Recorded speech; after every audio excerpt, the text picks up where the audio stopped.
This is a guide to every single queer X-Men character, of which there are 74. That's not actually true. While we do have 74 characters, they're not all X-Men characters. It's more like they're all mutants. The thing they have in common is that they're all mutants. Some of them are Avengers characters, and some of them are whatever they're doing with their lives, really. Either way, I'm going to do my best to tell you a little bit about these characters. I will be glossing over many years of history, as what's important to us is mostly storylines talking about their sexuality, their romances, coming out experiences, maybe a little bit how they got their code names if it's relevant, sort of thing. We will be focusing solely on characters who are canonically queer. So anyone who has a creator to back up a label, or a character that has been explicitly queer on panel. The characters are made queer on page, not on Twitter, okay? So not every character has a specific label, so, if they don't have a specific label, I'll just present the narratives that make us understand that there's a label that could be applied to this character. We will be focusing only on characters from the 616, so no Colossus, no Colossus from the Ultimate Universe, no Wolverine dates Hercules, none of that. Our only exceptions are characters who, although not originally from the 616, have had most of their publication history associated with their times in the 616. So characters like Rachel, Gwen, and Shatterstar, depending on who you ask. We are going to go through these characters chronologically, so I'll be presenting them from oldest to newest, unless it makes sense not to, like if I choose to present two characters simultaneously because their narratives coincide. And when I say that, I really do mean like their debut date, regardless of intentions by original creators. But hey, listen, if we weren't going chronologically, Northstar would be up first. And I thought I would like to start this little extravaganza with a quote. So, one time, in the little fan pages, in the letter columns, our editor, Bobby Chase, receives a letter from a fan praising the themes of a recent Alpha Flight issue. But they complained that, it would have been a great time to have Northstar come out as gay.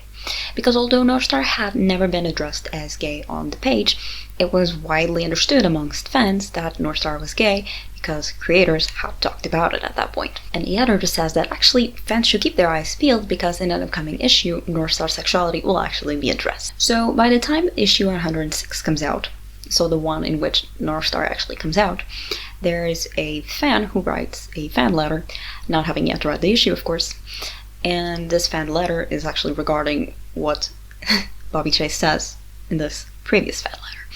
And this fan is complaining that he thinks comics should teach heroic peoples and their morals, and that he doesn't see someone who is queer as someone worth looking up to. And editor Bobby Chase hits them with the following words. You look up to lesbian and gay heroes every day. You just didn't realize that they were gay. But does it really matter? If someone risks their lives to save another, is the act any less heroic because of whom that someone loves? As a fan of mutant titles, you should realize that it's better to judge a person by what they do than who they are, whether that's Homo sapiens superior or homosexual. We all have our own opinions on what's moral and natural, and we all choose our own heroes. When nations like Canada and the US are at their best, they allow individuals the freedom to live by the values they hold dear. Let's get into it. This video is a lighthearted overview of these characters' history and does not substitute a reading of the source material. Iceman, Bobby Drake. In 1963, Jack Kirby and Stan Lee got together and created the one thing that would live in our minds rent-free for the following 60 years. The X-Men. Bobby Drake was amongst the original class. Bobby has the power of thermokinesis and cryokinesis. He can manipulate temperature and generate and control the cold. He can also turn into an ice form and even create ice golems and telepathically control them. Basically, he is very powerful and very cool. He is also an accountant and is gay, regardless of how much people still cry about it. On his first appearance, he slides down a pole wearing a pair of go-go boots and is not impressed by the arrival of a girl at the mansion. Over the years, many fans begged creators to officiate Bobby's status as gay, noting on his many failed romances with women an interesting relationship with gender non-conforming entity Cloud. But Marvel barred this development. So for decades, we endorsed pointless attractions for characters such as Jean Grey, Zelda Kurtzberg, Judy Harmon, Lainia Petrovna, Josephine, Marge Smith, Opal Danica, Cloud, Lorna Dane, Annie Gazakanian, Raven Darkenholm, and Kitty Pryde. I'm not going to dive into any of these, or we would be here all day. In Uncanny X-Men 314, Emma Frost takes over Bobby's body and exhibits an amazing feat of power. Emma would tell Bobby that the reason he couldn't use his powers to his full potential was because he was a pathetic loser who never took himself too far, and that they both knew why that was. Another story that seems to hint at Bobby's sexuality is the Chuck Austen era. In the storyline, Northstar confides to Nurse Annie that he has feelings for Bobby, and Annie tries to get the two to go to dinner together, to which Bobby agrees. But they never end up making it to dinner because Bobby gets mind-controlled by a telepath who makes him obsessed with her. Northstar rescues Bobby when this woman's husband attacks Bobby for flirting with his wife. Bobby flirts a little with Jean-Paul, and after this, Northstar decides that he's not going to pursue Bobby because he is straight. By the way, Northstar's nickname for Bobby is Otterpaw. Later in the story, Annie tells Bobby about Jean-Paul being gay, and he gets super weird and panicky about it, saying that he didn't know. Annie calls him out on his homophobia and his unwillingness to accept himself as a mutant, given that at the time Bobby was stuck in a semi-constant ice form and he was afraid that soon he would become visually mutated, unable to change back to a normal-looking person. He tells Annie that he fears that if he turns to ice, nobody will love him. So basically Bobby can't reach his true potential because he won't accept himself. Finally, in 2015, in the pages of All New X-Men, Brian Michael Bendis was finally given the green light to go ahead and define Bobby as gay. So Hank was disappointed with Cyclops' fall from grace, and he thinks the best way to fix this is to show Cyclops how they were back in the good old days by teleporting their younger selves into their present. So the O5 are teleported into the future where they meet their future selves, the present selves, and then they just, stay and hang out for a while. They train, they go on missions and stuff. During a training excursion, Teen Jean reads Teen Bobby's mind and discovers that he is gay and confronts him about it in what has to be the worst coming out scene ever. Bobby argues that maybe he is bisexual, because he knows his future self is known for his many romances with women. But Jean argues that he is a full gay. Jean has since apologized for her behavior. So Teen Bobby confronts current era Bobby, who confesses that he is definitely gay. But he couldn't deal with both being a mutant and gay, so he decided to repress one. They bond over finding Warren hot, and Teen Bobby starts a romance with an Inhuman named Romeo, who will later ghost him. Bobby starts dating a human named Jinda Miller, who ends up breaking up with him when he finds himself entangled in X-Men shenanigans. Well, he got impaled by a Kato's claws, if we're trying to be precise. After that, he has a fling with Simon Lasker, and in the 2018 book Extermination, Cable announces that the O5 need to go back to their timeline, because someone is hunting them, and if their teen versions die, then so do the current era ones. The teen versions are to be sent back in time to the exact moment they came from, with no memories of what transpired in the current era. Meaning that Bobby has to go back in the closet. Bobby and Teen Bobby have their farewells, with Bobby acknowledging that he will be the one to lose the most when going back in time, but he has to do so in order to preserve the timeline. The other X-Men absorb these memories of a crazy time-traveling spring break. But in my spring break, I get to come out of the closet in my teens, fall in love with a beautiful boy, and then willfully sacrifice it all to save the time stream. During the Krakoan era, Bobby went on to live his full potential. For a while, he had a very sweet relationship with Kristen Frost, but they broke up after Bobby got distant from being depressed about Kitty's passing. She got better. Bobby and Christian remained close friends, and Bobby even turned to him when his father passed. Amidst this, they decided to age up Romeo, Teen Bobby's boyfriend, so that he could date current era Bobby. Huh? After being attacked by Nimrod at the Hellfire Gala, Bobby turned into a bit of a cryptic, experiencing problems with his mutation, and having difficulty staying in a corporeal form for too long. Romeo's empathic powers help Bobby keep in shape, literally. But then they never explain what fixed that, because now he's running around all dandy, I believe, so...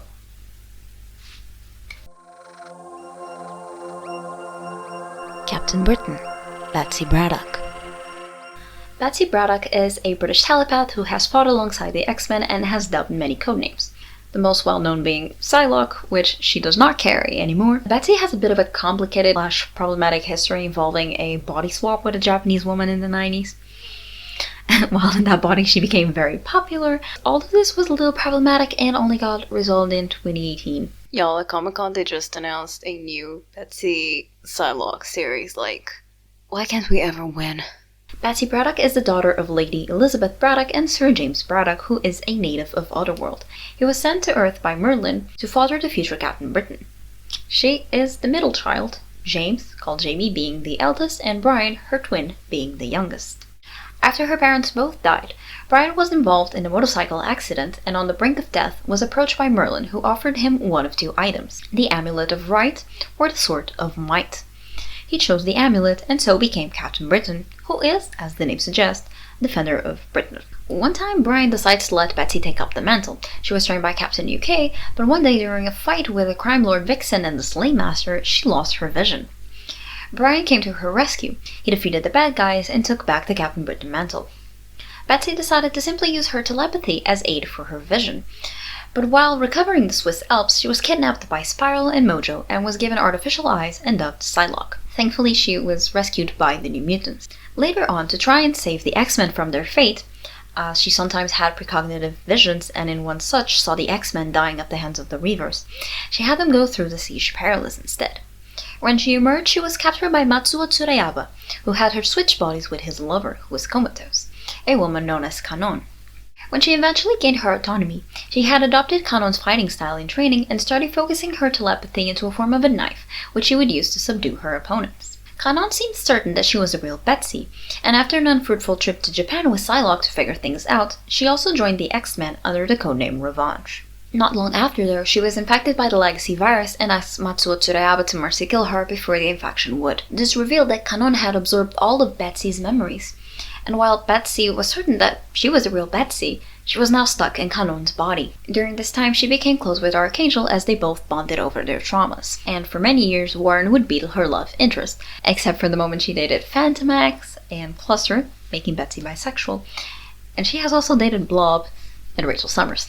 In Hunt for Wolverine Mystery Madripoor, Betsy fought Sapphire Styx, a psychic vampire that had absorbed her soul, and in the villain's mindscape, she recreated her original body. Only took 20 years. After this, she rekindled her romance with Angel, but everything got a bit stalled as we were transitioning into the Krakoa era, and Angel got turned into Archangel again, and Kanon was back as her own person. In the Krakoa era, they try and have Kanon and Betsy reconcile, but they at least come to respect each other. While on Krakoa, Apocalypse was interested in expanding into Otherworld, so he asks for Betsy's help. Meanwhile, Brian also requests Betsy's help because he recognized there is some trouble brewing on Otherworld. Together they travel through to Avalon, where they were attacked by Morgan Le Fay, and Brian was put under her control. In order to help her brother, Betsy took the amulet and became Captain Britain, which is the name that she used throughout the Krakoan era. She strengthened her bond with Rachel Summers, and when Excalibur disbanded, Rachel joined the new team, the Knights of Axe, on a quest for the Siege Perilous. Rachel was constantly worried sick about her when they were apart, and after going through the Siege Perilous, they finally sealed the deal with a kiss surrounded by rainbow butterflies. Betsy and Rachel went on to star in the following iteration of X-Force, and I hope that the romance is still going strong. Mystique, Raven Darkholm. Destiny, Irene Adler. Doing Mystique and Destiny at the same time because I hate the thought of doing them separately. Raven and Irene are the OG X-Men Sapphic ship.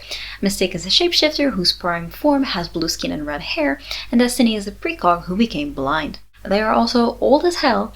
Rogue says that the two were being gay and doing crimes in the 19th century. We first encountered the pair as they work alongside the Brotherhood of Evil Mutants, but they had met many years prior while Mystique was working as a detective under the alias Sherlock Holmes and hired Irene as her assistant. The two would sometimes be apart, and they even had family of their own separately. Most notably, Irene is implied to be the great-grandmother of Blindfold, who is also a blind precog, and Raven is famously the mother of Graydon Creed, who was fathered by Sabretooth, and together they adopted a young girl, Anna Marie. Rogue. Chris Claremont always wanted the two to be a couple. However, he was stuck fighting the Comic Code Authority, who was very clear that same-sex couples were not to be displayed on page. But Claremont would find a way, either by sneaking in some old-timey terms or by having Raven shapeshift into a man. When Destiny died, her death impacted Mystique deeply. Speculation followed for years, even with on-page confirmation that Mystique was Destiny's true love. In Uncanny X-Men, in a storyline known as The Draco, we got an origin story for Nightcrawler. So we are told that Mystique was living lavishly as the wife of a wealthy German baron. However, the marriage was stale and the guy was infertile. One day, a devilishly handsome demon called Azazel comes to town and recognizes Mystique as a mutant and challenges her to embrace herself as she truly is. Mystique is smitten by the soft talk and ends up pregnant. Azazel leaves. Then she murders her husband when he questions if Azazel might be the father. When the baby is born, he is, of course, blue, and that really freaks out the townspeople who think the child might be a demon and want to kill it. So Mystique runs away with the baby and decides to drop him off of a waterfall, which he survives by bamfing away and ends up with Margali Zardos. This, however, turned out to be a big fat lie. At the disastrous third Hellfire Gala, Mystique resisted as Professor X tried to mind control her into crossing a gate. There she could not resist a second shot and ended up falling onto some rocks in the water, with seemingly little chance to survive the impact. However, sometime later, Kurt found her in New York posing as a homeless man, and she wouldn't stop talking about needing to find her baby. So Kurt thought he'd fill in some gaps by telling her that the baby was fine. It was him. Mystique revealed some details Kurt had never heard before, and he gave her the Hope Sword in hopes that it would make sense of her memories. After wielding the sword, she explained how the story had actually played out. So, while Mystique was being the wife of a wealthy German baron, she hires Destiny as her maid. They of course already know each other, so they just resume their romance behind closed doors. Destiny insisted that she had a fling with Azazel when he came to visit her husband, but she was bored of him quickly and went back to Irene. One day, Destiny brings up that she would like to have a family with Mystique, so she convinces her to shapeshift into a male form, that of Azazel, and impregnate her. Mystique mirrors Destiny's appearance by growing a baby bump too, to feel like she too is pregnant with her child, and also to fool her husband, who one day walks in on them in bed together and starts spewing some bull, so Mystique kills him, and just starts posing as him as to not cause suspicion. After a very long and hard labor, Irene delivers a blue baby boy, which, again, shocks the medical staff in the room, but they get even more shocked when Mystique herself also shifts into her prime form so that the baby could see her as she truly was. Rumors of a demon baby spread around town and the townspeople came to the castle to try and kill the baby. Irene advised Raven to flee with the baby, which she did, but fearing the mob was becoming more aggressive, she left the baby by a tree and went back to the castle to get Irene, but she was gone. She went back to get the baby, and the baby was gone too. For years, Mystique resented Destiny, not knowing what had happened to their son, until one day, 5 years later, she finally finds her and attempts to assassinate her. Irene simply asks if she isn't going to do anything to help the young girl alone in the park, so they fix things by adopting a girl. Again, this is Rogue. Then, to try and fix the missing baby problem, Destiny explains that Kurt had a role to fill and that it is important that they both forget about it. So they contact a powerful telepath, Charles Xavier, who will rewrite their memories of the event. For Mystique, creating the story of how Azazel is the father of her child. Destiny completely forgets about the story and is also unable to feel motherly towards Kurt. Charles also erases the encounter from his mind like it never happened. The first time Mystique and Destiny were shown as a couple on page would be in the anthology book History of the Marvel Universe. But only a couple years later, this relationship would be making waves again as the Krakoan era rolled around, and Mystique made a deal with Professor X and Magneto that they would resurrect Destiny.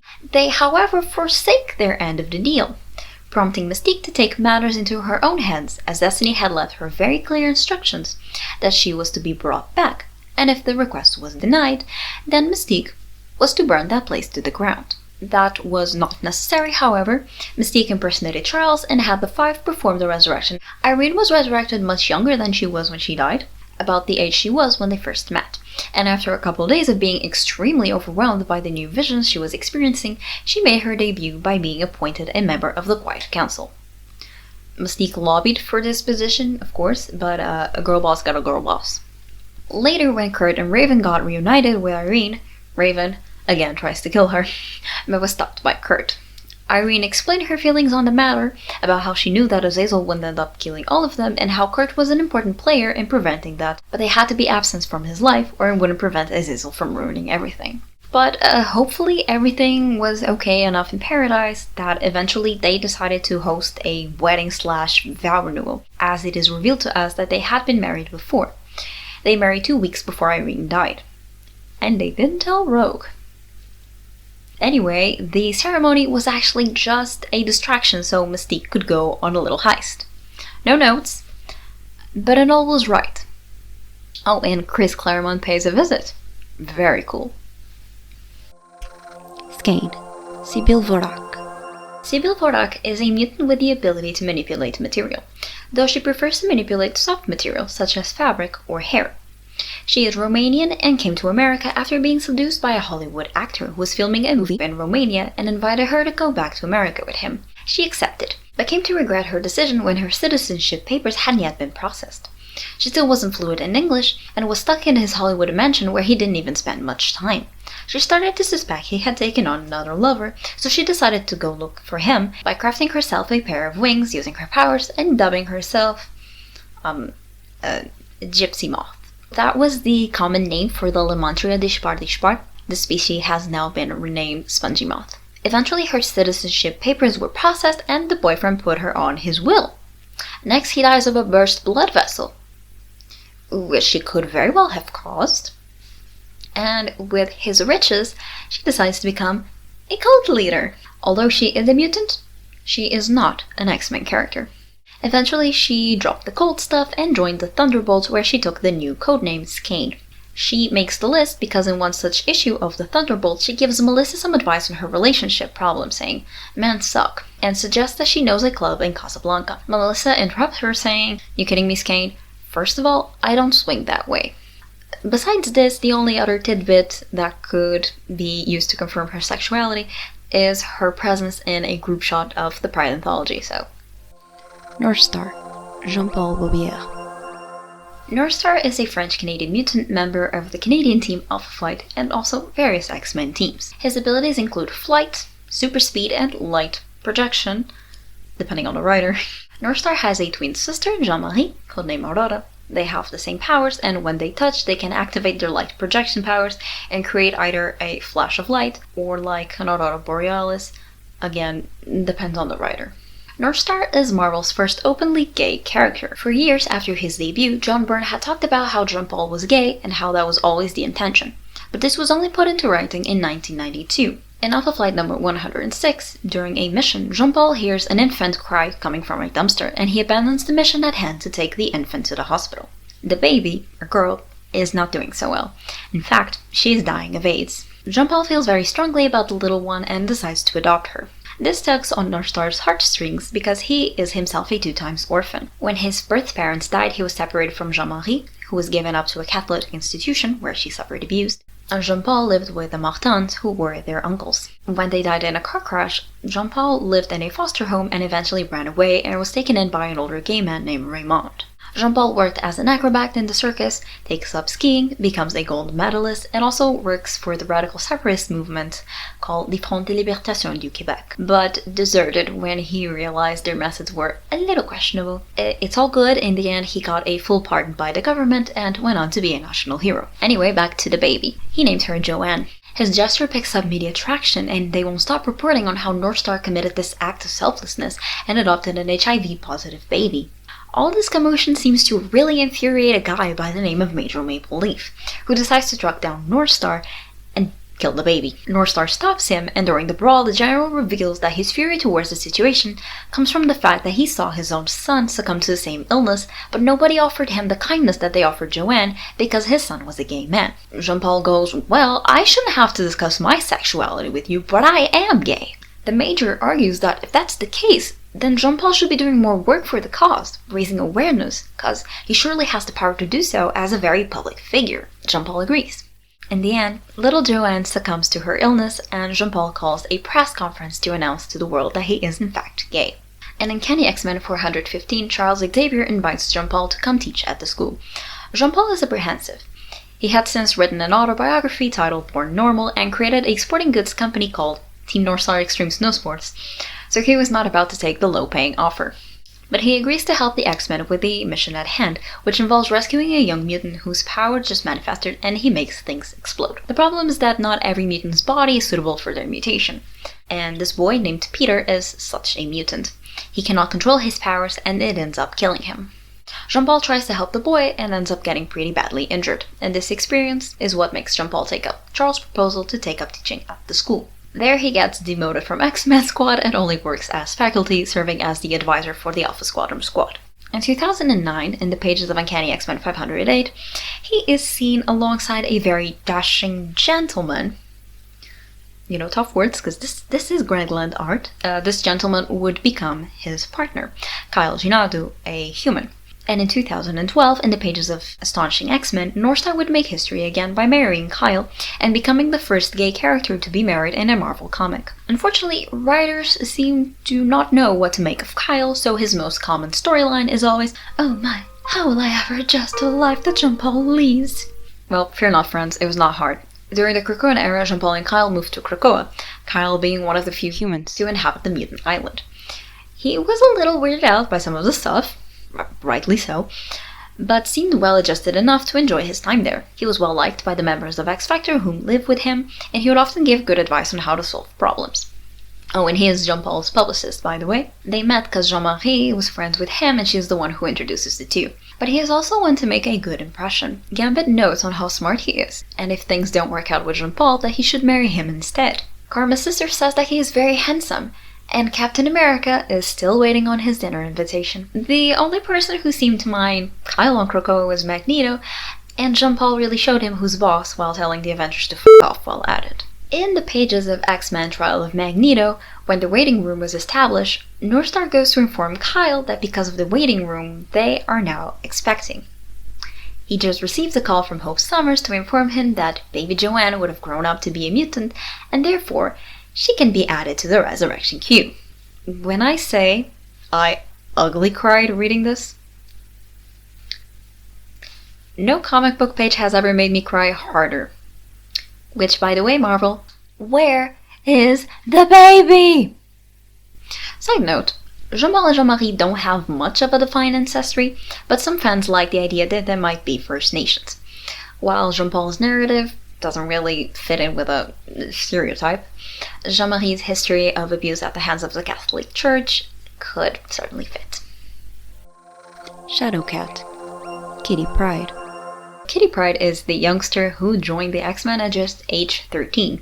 She is Jewish and can make herself intangible and face through solid matter. For Chris Claremont, Rachel and Kitty were supposed to be endgame. Rachel would be sent back in time and she would fall in love with the teenage version of the woman who stepped up to help her after her parents' death. This is the reverse of my least favorite comic book trope, by the way. Now, if you remember our old friend, the Comic Book Authority, they were not going to let this fly, so the storyline was never brought to the page. No way of knowing how this would have turned out, but I think having Rachel date one of her uncles is already bad enough. I'm talking about Kurt. You'll hear about it in a minute. Either way, throughout the years there were writers and artists that would sprinkle little seeds trying to hit at Kitty's potential bisexuality. She has, however, an extensive list of male ex-lovers, an alarming amount of them named Peter, or a variation, but yeah, whatever floats your boat. I really just don't want to waste my time explaining any of these characters. So I'm not. The allegations hit hard with the infamous 15th birthday.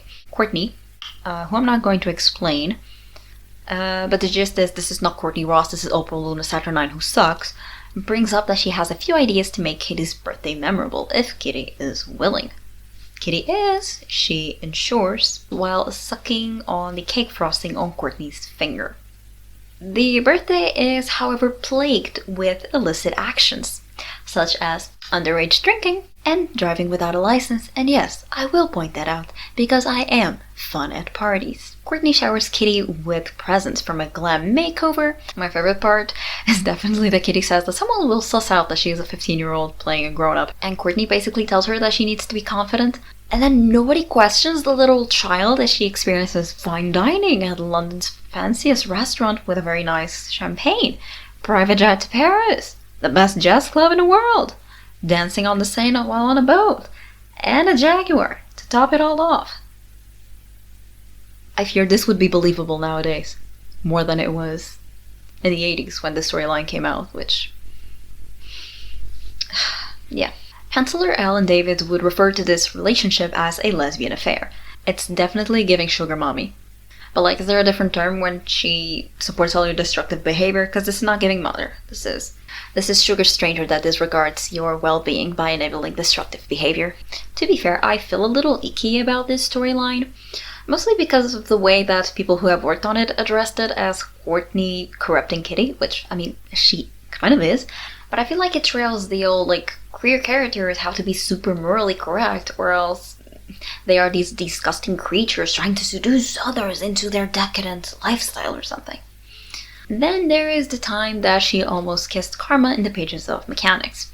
Later, Karma remarked about Kitty being sure that she doesn't swing that way. So it kind of discredits the previous interaction, but Chris Claremont did write both, so whatever. And by whatever I mean, my last relationship with a woman was quite destructive, maybe I should take a breather here. But honestly, like, you're lost, Kitty, because Karma would have treated you right. You know, then there's also the good old dance with Rachel Summers.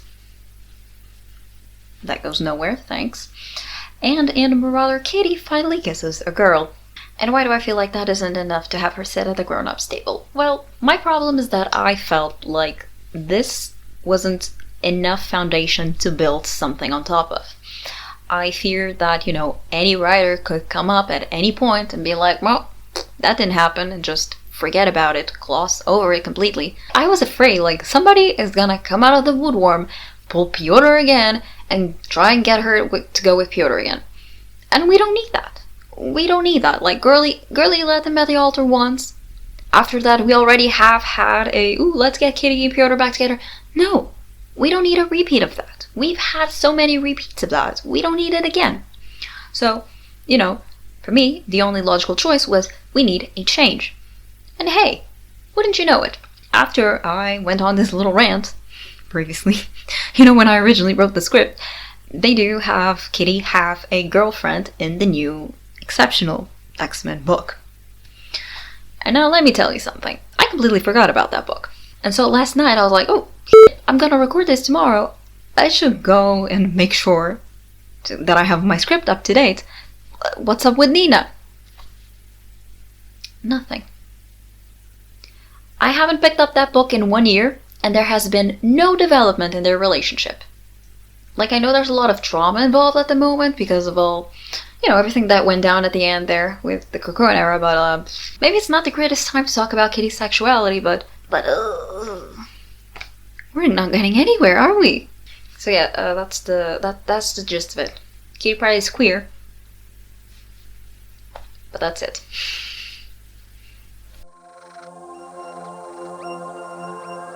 Karma. Swoon Kao Man.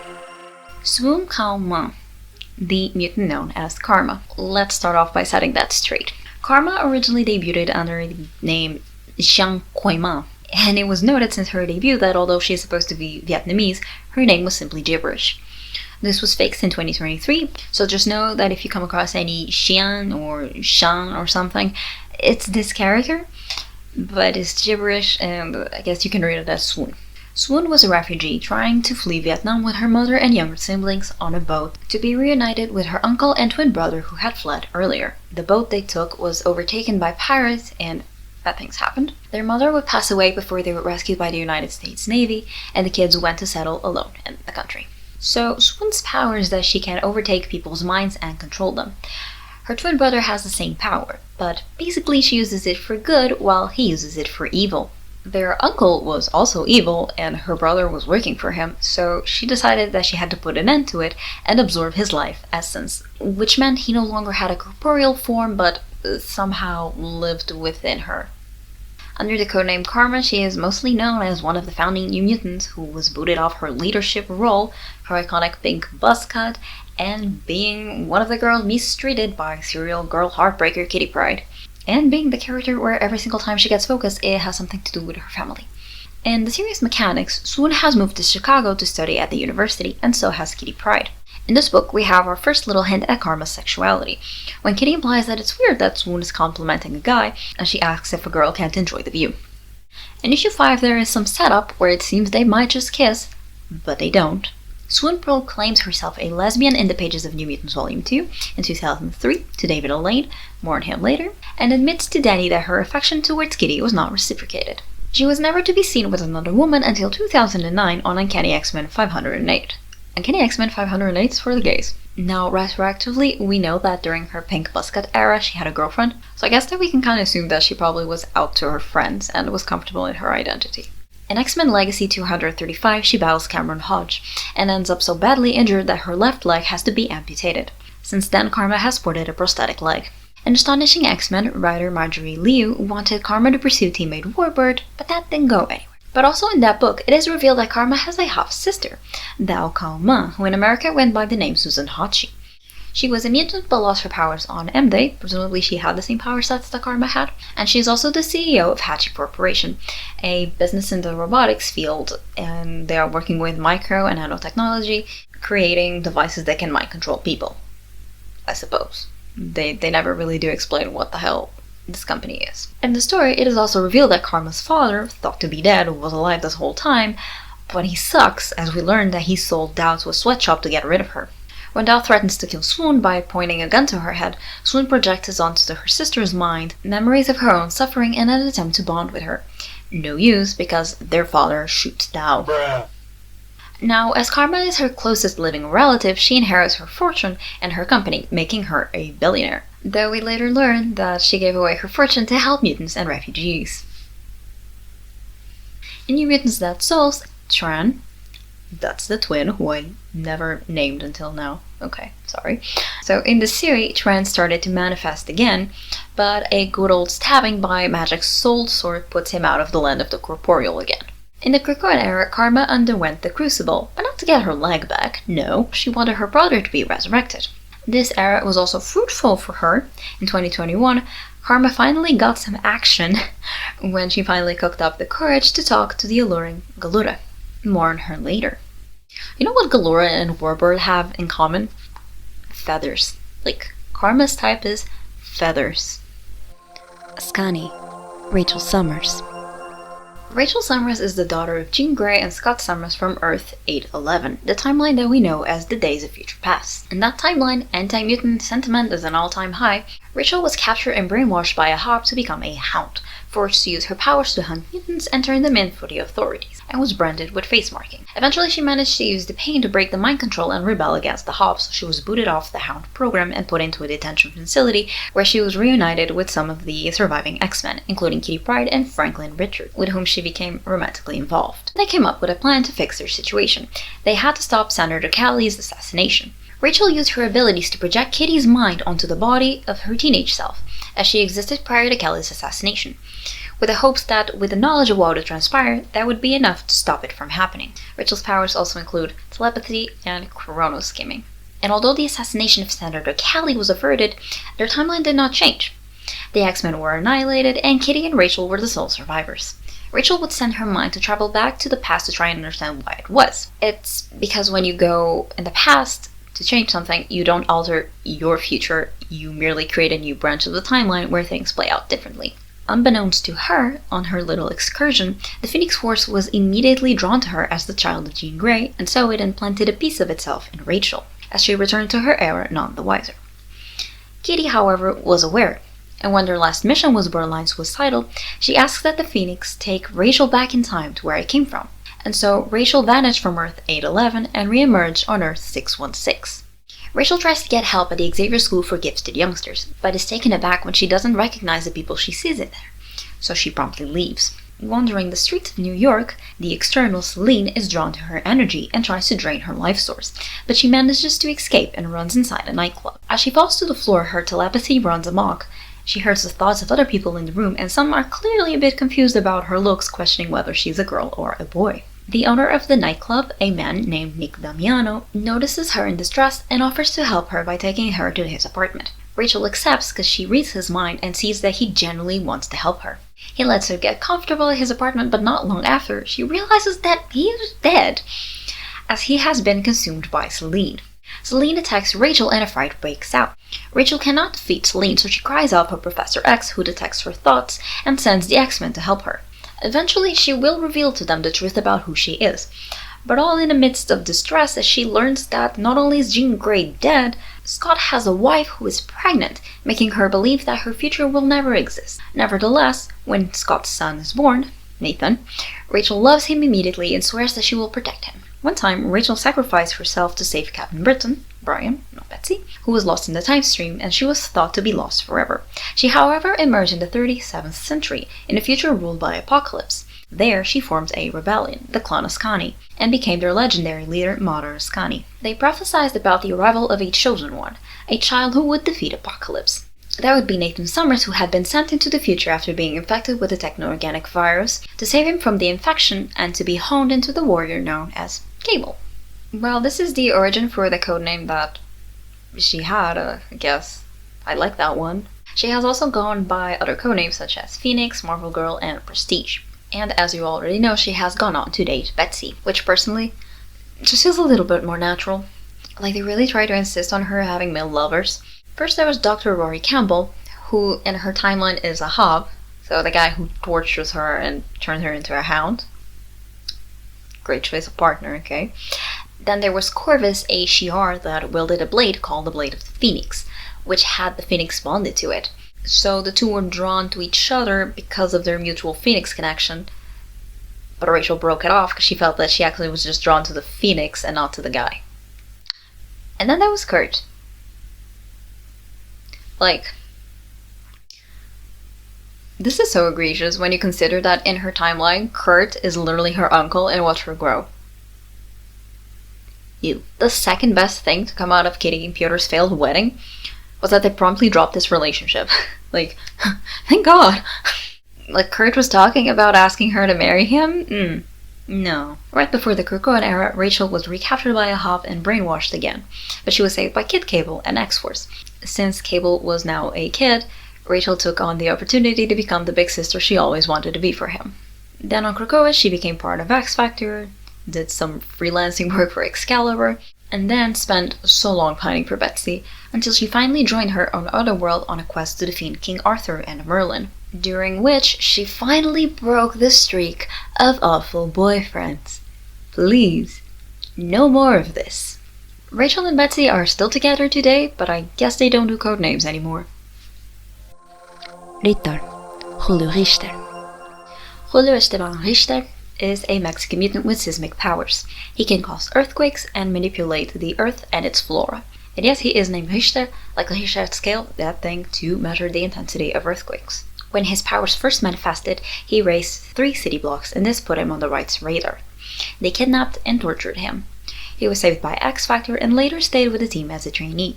He became part of the Exterminators, a team made up of all the trainees that X Factor had rescued, and later joined the ranks of the Mutants. There, he became close with Wolfsbane. At some point, Rito crosses paths with X-Force and ends up joining their ranks. Firstly, because his boss wanted him to attack his friends and he refused, but also because their leader, Cable, whom he hates, was presumed dead. Now, Rito hates Cable because when he was a child, he saw his dad being murdered by Cable. But it wasn't actually Cable, it was Strife, Cable's evil clone. But you can totally understand why he wouldn't trust that face very much. While on X-Force, Rito became very close with a teammate named Shatterstar, going as far as attacking Wolfsbane when Shatterstar got stabbed by Wolverine during an X-Men vs. X-Force brawl. This was the beginning of the end. Rito and Shatterstar's relationship develops even more, with Rito taking him out clubbing and telling Star they will help him navigate any emotional problem that he has when Star is too overwhelmed by the whole experience. This suggestion, however, seems to be thrown out the window when Cable, who wasn't dead and eventually came back, suggests that he will be in their head more, and Rito immediately leaves for Mexico to visit his mom, leaving Shatterstar utterly heartbroken. When Rito eventually comes back, he says he did so because if Star needed me, I'd be back, and he needs me. When Star gets abducted, he gets so angry he is super rude to Doctor Strange and even threatens to tear the entire world apart just to find Shatterstar. When X-Force disbands, Rito takes Star with him to Mexico and they go about dismantling Rito's family's cartel actions. I did not mention that Ritar's family is in the arms trafficking business, but they are. We also learned that Ritar has taken up Cadre, the language used by the rebels of Mojo World to speak privately with Shatterstar. And after their Mexico trip is over, they are not seen together for a couple of years. Ritar eventually joins the cast of X Factor Investigations, incredibly depressed about having lost his powers on M-Day, and even contemplating suicide. Various cast members poke fun at Ritar's past relationship with Star and his ambiguous sexuality. He tries to rekindle things with Wolfsbane, and she goes along with him because she feels pity for him. Red flags. She eventually leaves the team, and then one day, while on a little excursion, guess who falls from the sky and is finally committed to an on-page smoosh? Shatterstar. In the pages of X Factor Investigations, Ritar and Shatterstar made history by becoming Marvel's first same-sex couple of superheroes to kiss on page. Remember Wolfsbane? Well, one day she shows up super pregnant, walks in on Ritar and Shatterstar, about to do the nasty, and gets super mad at Star for making Ritar gay. She also tells Ritar that the baby is his. It's not. She says she lied because she wanted to save his soul from going to hell. So yeah, Ritar is gay. His ex-girlfriend says that if he was any further in the closet, he'd be in freaking Narnia. And listen, some fans do bring about this relationship with Wolfsbane a lot to claim that maybe he is bisexual, but in writing, Ritar has referred to himself as gay, laughs at Wolfsbane when she asks if she made him gay, doesn't correct her, is classified as gay in the in-universe database of gay heroes, and seems only interested in pursuing men that are Shatterstar. In Avengers Children's Crusade, Ritar got his powers restored by the Scarlet Witch and took more upfront centered action on X Factor. Since getting together in X Factor, writers fell into a bit of an old trap of constantly breaking them up, and then having them make up again. In the 2018 series Shatterstar, Ritar owns a nightclub called The Shakedown that is a bit of a facade to help young mutants into safety. This thing is never brought up again, but it is arguably one of the coolest things Ritar has ever done, and he looked so good the entire time, so I thought I'd mention it. Ritar takes an important role in the Krakoa era, first on Excalibur and then on Knights of X. Just know that things got much better once Ritar and Shatterstar were put back together, as they should be. Do not separate them. And before we go, character side note. So a lot of fans like to make up a case for the fact that Ritar might be indigenous. The two main arguments for this are his skin color back in the 90s, when digital coloring started popping up and Marvel had a limited color palette. Ritar shared the same skin tone with characters that were Native American. The other argument is that he talks about how his mother taught him to trust his land, which has a very indigenous teaching tone to it. And honestly, I think I just want this to be official, just so that we can bring more shame to artists who are out here whitewashing this man. Flatman, Matt. Matt had the mutant ability to flatten his whole body to be two-dimensional. He worked as an impersonator for Mr. Fantastic for kids' birthday parties for a company owned by a man named Andrew whom he dated. One day, Matt decided he was tired of doing kids' birthday parties and wanted to be a real superhero. So he gave himself a codename, Flatman, and a title, Dr. Valventura. He is not a real doctor. He is a member of the GLA, which does not stand for the Gay Lesbian Alliance. No, it stands for the Great Lake Avengers. And having said the trigger word, Avengers, we'll leave it at that. Because yes, you can lead a horse to water, but you cannot make it understand 30 years of Avengers continuity for a quip on a video about gay X-Men lore. Tempo, Heather Tucker. Heather Tucker has the power to control and manipulate time. She debuts working for the terrorist organization MLF under Strife's command. Heather seems to have a bit of a tumultuous relationship with her father, whom we only know as Dr. Tucker. It was assumed by fans that this man would be her father, given that they share last names, but a confirmation only came around in 2023 in the series Bishop War College. Dr. Tucker runs a genetic research clinic where he has allegedly developed a method to track the X gene in an unborn baby and remove it. And for this, the MLF want him dead. Heather calls ahead to let him know that the MLF is coming.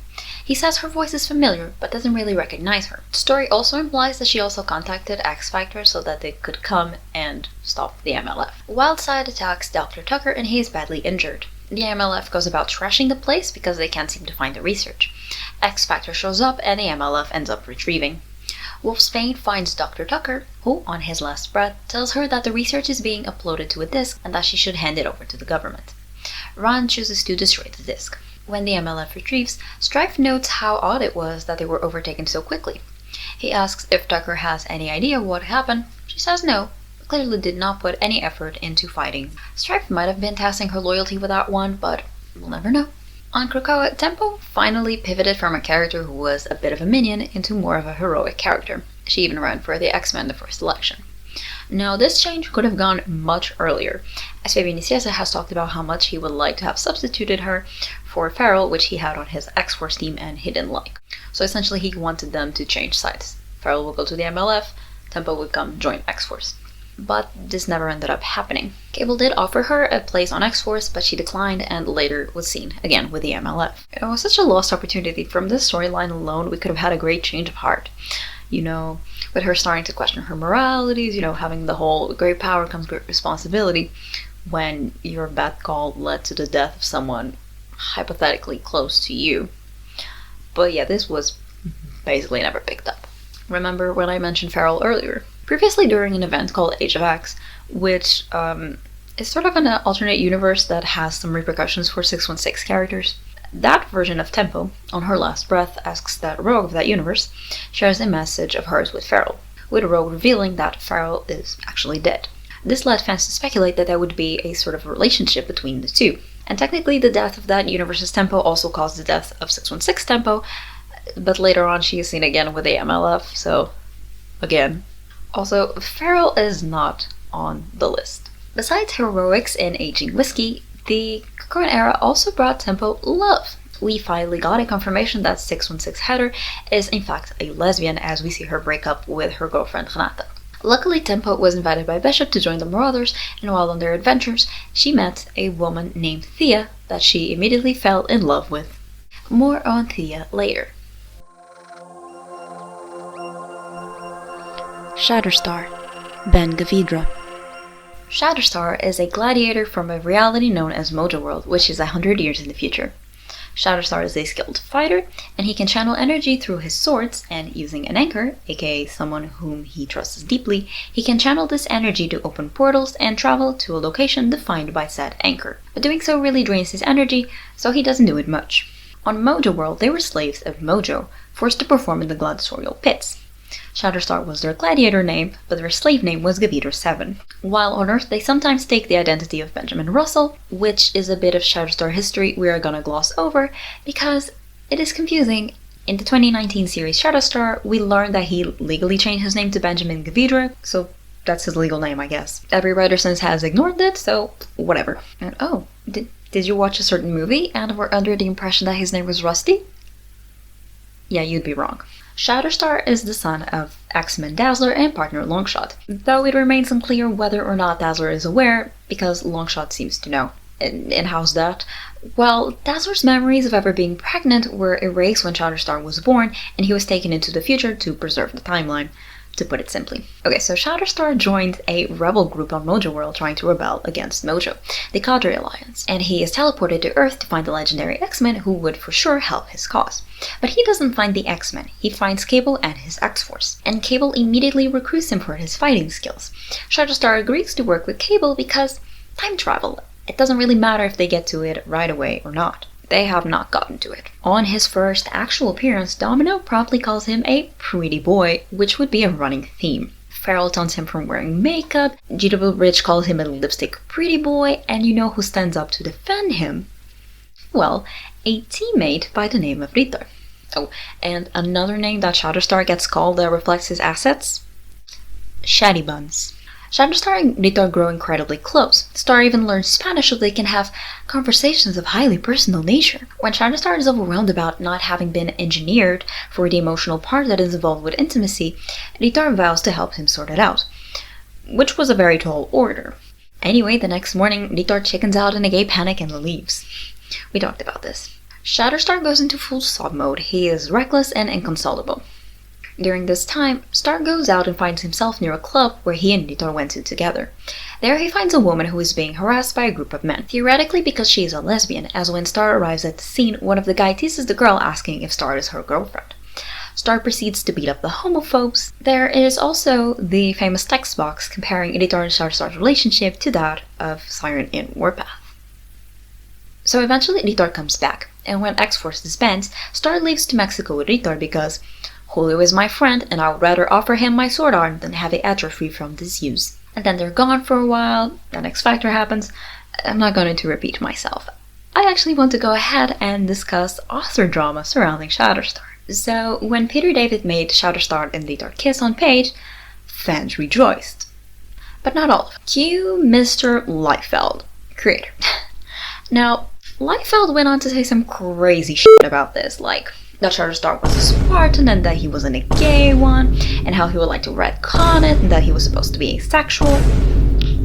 First and foremost, asexuality would not invalidate Shatterstar loving Litar. And second, this conversation about Shatterstar being ace seems to only surface after Star's caught smooshing men, and whatever you say about it doesn't erase your first statement about wanting to retcon it or erase it or whatever. So, not a good look. Liefeld is, and I kind of want to call him a negationist when it comes to Litar's involvement in X-Force. Because every time he references X-Force, relating to Shatterstar, he only ever references the team as he wrote it, which invalidates all of Shatterstar's development as a character since he evolved so much alongside Litar and with the other writers. So I don't understand the feistiness of some fans fighting for this identity as projected by Liefeld, which is just a stereotypical depiction of asexuality, an alien who doesn't have emotions. Like, is this really the representation you want? There is some finesse and grace to be had about understanding that in a shared universe, your toys go into the toy box and that other people get to play with them and write stories different from the one you had envisioned. For example, I think the late Stan Lee is quite well regarded for simply having said, "Oh, I didn't know that," when told that Iceman was gay. Liefeld, I can only assume, got hit with a bit of backlash, because more recently he says he doesn't mind the relationship and that he wouldn't retcon it. I mean, great, but why is the bar on the floor? But besides Liefeld, you know who else has thoughts on Shatterstar? Co-creator Fabian Nicieza. He wanted to write Shatterstar as being misguided about his feelings for Litar, with Litar being straight but not being weird about Shatterstar liking him. He has also stated that although in the 90s he didn't have a word for it, non-binary would be the word that he was looking for to describe Shatterstar. Now, Peter David. There's a lot of criticism of him and the way that he handles Shatterstar's sexuality. He basically threw most of Shatterstar's characterization out the window and wrote whatever he wanted. And apparently what he wanted was this really biphobic depiction of a promiscuous guy who just wants to get down with everybody, which just wasn't very in character for what we had been experiencing for almost 20 years at that point. So yeah, we got Shatterstar loves Litar canonically, but the cost was kind of high. And I do want to point out that, in case you don't know, Peter David has recently passed away, and you know, I think that adds some more weight to this conversation. I think it's important to keep criticizing him. You know, for all the things that he did wrong, I think we should keep criticizing him. But I think, you know, he did make Litar and Shatterstar canon, and I don't want to dismiss that. It was good for us. So, thank you. Regardless of how it happened, I'm happy that it did, and I will forever be grateful of Peter's involvement in this story. The good news is that pretty much every writer who has written Litar and Shatterstar since has written it beautifully, with Shatterstar being a very devoted lover of Litar. So yeah, let's hope for a time when Shatterstar can just be our bisexual, non-binary, aromantic, interdimensional gladiator, and then maybe we will have peace. But until then, I might as well mention this. So, many fans consider Shatterstar to be autistic. He is frequently displayed in quirks associated with autism. He doesn't understand idioms or jokes, he doesn't do very well in social settings, he speaks in a very formal manner, and is obsessed with media, going as far as quoting it. But thankfully, Litar loves all of it. Shinobi Shaw. Shinobi Shaw was introduced as Sebastian Shaw's son. Shinobi hates him and is constantly trying to kill him. He's just not very good at it. He can make himself intangible and alter his body's density. It was noted at the time that his power set was much more similar to that of Harry Leland than that of Sebastian Shaw's, whose power is basically energy absorption. On Krakoa, when Leland was resurrected, Shaw revealed that Shinobi was in fact Leland's son. Shinobi's mom is Japanese, and Sebastian talks about how she wrote about having either Sebastian or Leland's baby. So, I assume the implication here is that Shinobi Shaw was canonically conceived in a Shinobi was a member of the Upstarts, a group of mutants competing in a game set up by the Games Master where the objective is to kill as many mutants as possible and become leader of the group by amassing points. Shinobi decides to kill Sebastian because it will grant him a bunch of points and also a big inheritance. Now, as I mentioned before, he's not very good at it. So Sebastian doesn't die, but he doesn't learn that for a while and becomes leader of the group. And immediately Shinobi decides to throw a pool party of sorts where he is seen surrounded by both half-naked men and women. Shinobi became Black King of the Hellfire Club, Sebastian's position, and he invites Angel to attend the Hellfire Gala with him, sending him an all-decked-out invitation. Jubilee compares the presentation of the envelope, pink and perfumed, to that of musician and actor Liberace, whose Wikipedia page I went and read, and there was this phrase on it that I found really funny, so I quote, "In a 2011 interview, actress and close friend Betty White confirmed that Liberace was indeed gay, and that she was often used as a beard by his management to counter public rumor of the musician's homosexuality." So this is the vibe that Shinobi Shaw was emitting back in the 90s. Warren does go, but he takes Betsy with him. Shinobi has Tessa make them unconscious and then change their attires to something more fitting. He talks about wanting to make Angel his White King, but Angel is not interested in the offer, asking how Shinobi became just like the father he talked so much about hating when they were children. Shinobi faces his hand through Betsy's body and threatens to pull her heart out, but says he won't do it because obviously Warren likes her. Warren proceeds to beat him up, Betsy joins in, and they call him a loser with no friends. Not long after, he decides to send Storm some flowers and invites her over for dinner. And despite Warren being like, "Yo, last time I went on a date with Shinobi, things got awkward," Storm decides to go anyway. They have a nice dinner and she interrogates him about his change of heart. He tells her that Betsy's psychic knife made him confront all of his pain and now he wants to build a better world and basically pulls the Be My Goddess on her. She says she'll think about it and she leaves. But then it is revealed that he poisoned her dinner with a neurotoxin that will suppress her morals, and that the flowers from earlier were also poisoned. Storm has a nightmare and comes back to discuss it with Shinobi, who immediately starts supervillain monologuing and telling her his whole plan. Gambit and Bishop show up looking for her, and with the help of Professor X, Storm can fight off the toxins and free herself to kick Shinobi's butt. After this, he stops inviting X-Men over for dates. I mean, he did go on a date with Christian once, and while Callisto was down to beat his ass, Emma reads his mind and finds that he was not involved in his father's actions, so she lets him go scot-free. But I mean, she does order him to be kind to Christian, so technically she did alter his mind.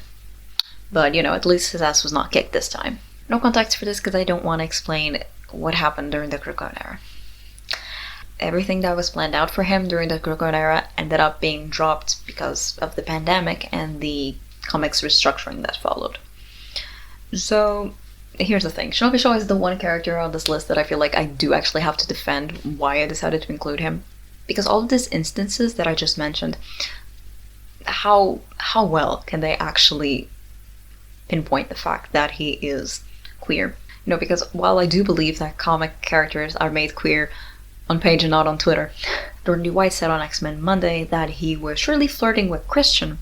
There are just so many pieces that were put in place that I feel like we have to read this as Shinobi Shaw being queer. And with the editor saying that they are, I have to say that he is.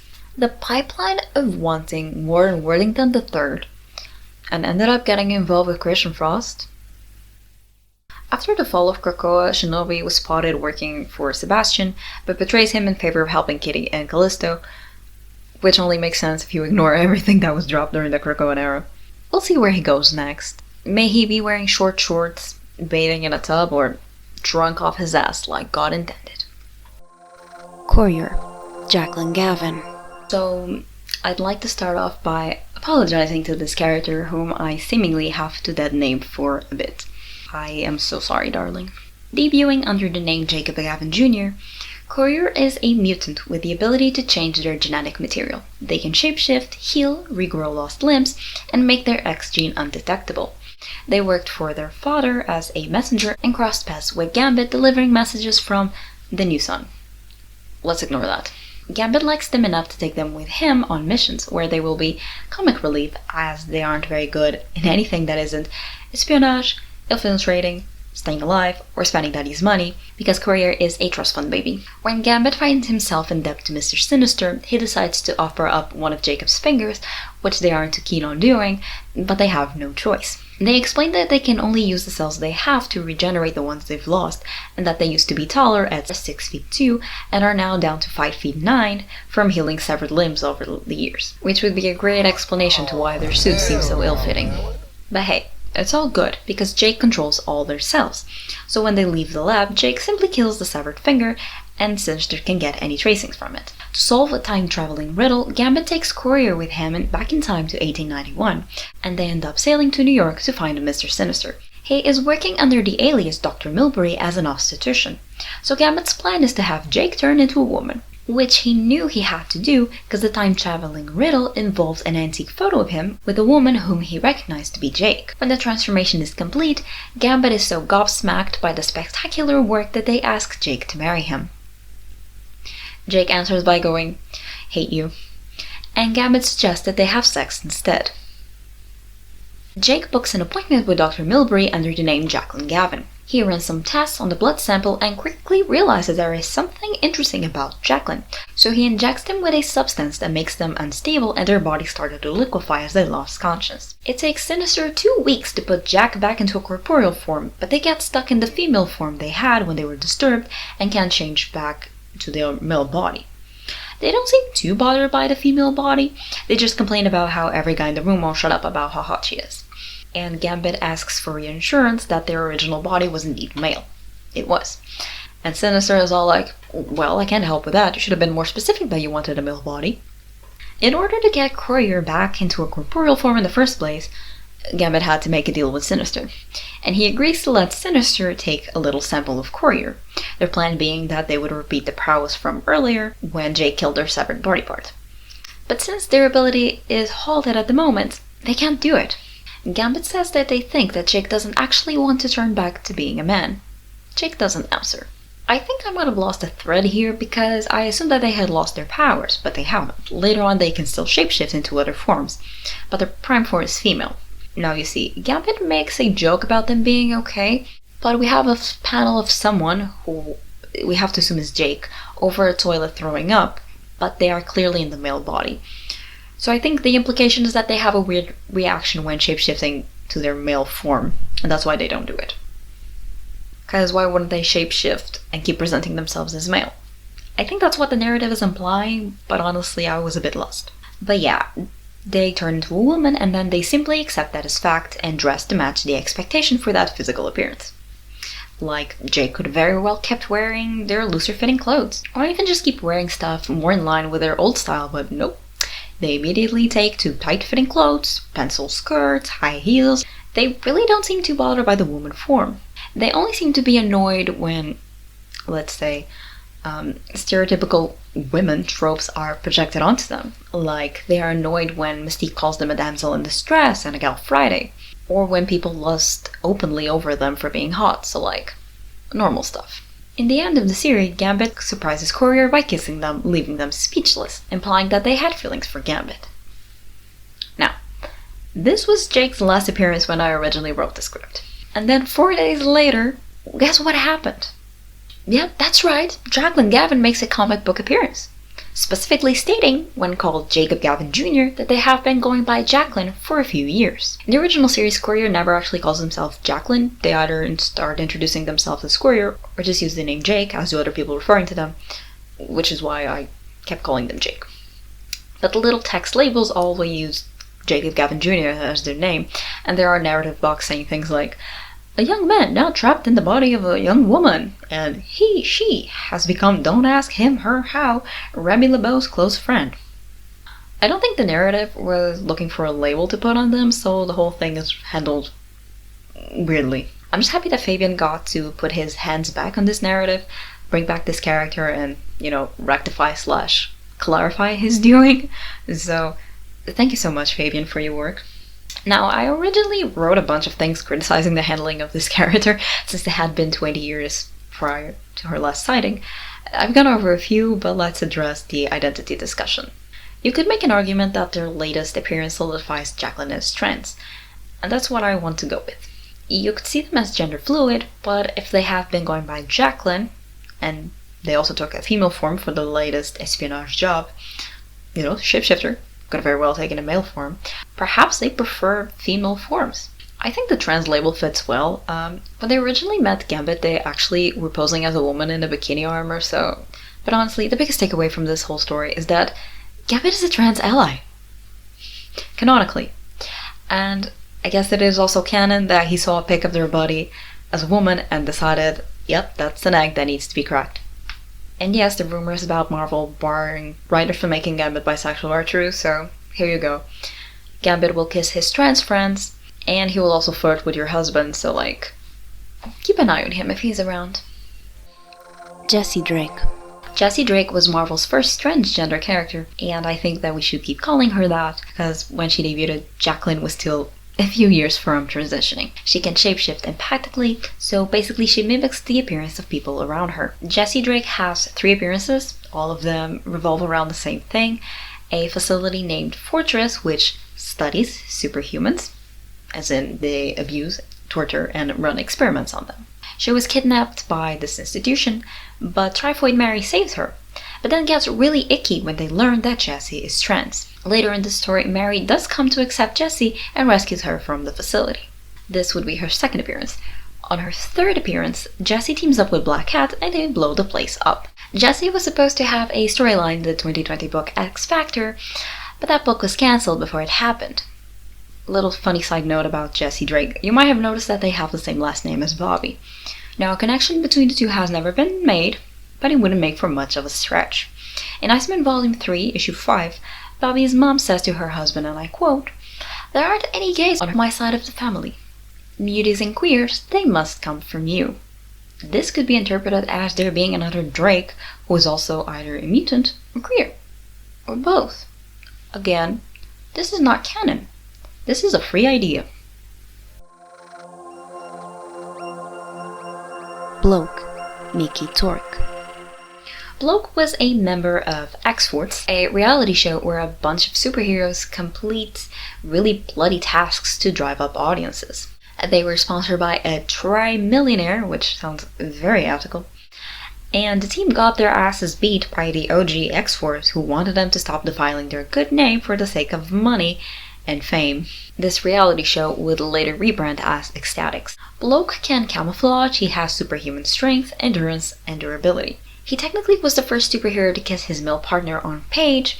However, Bloke died the next issue, while Return Shatterstar lived to tell the tale, hence why they often claim to be the first same-sex couple of Marvel heroes to kiss on page, which I guess they are because Bloke's boyfriend was a civilian.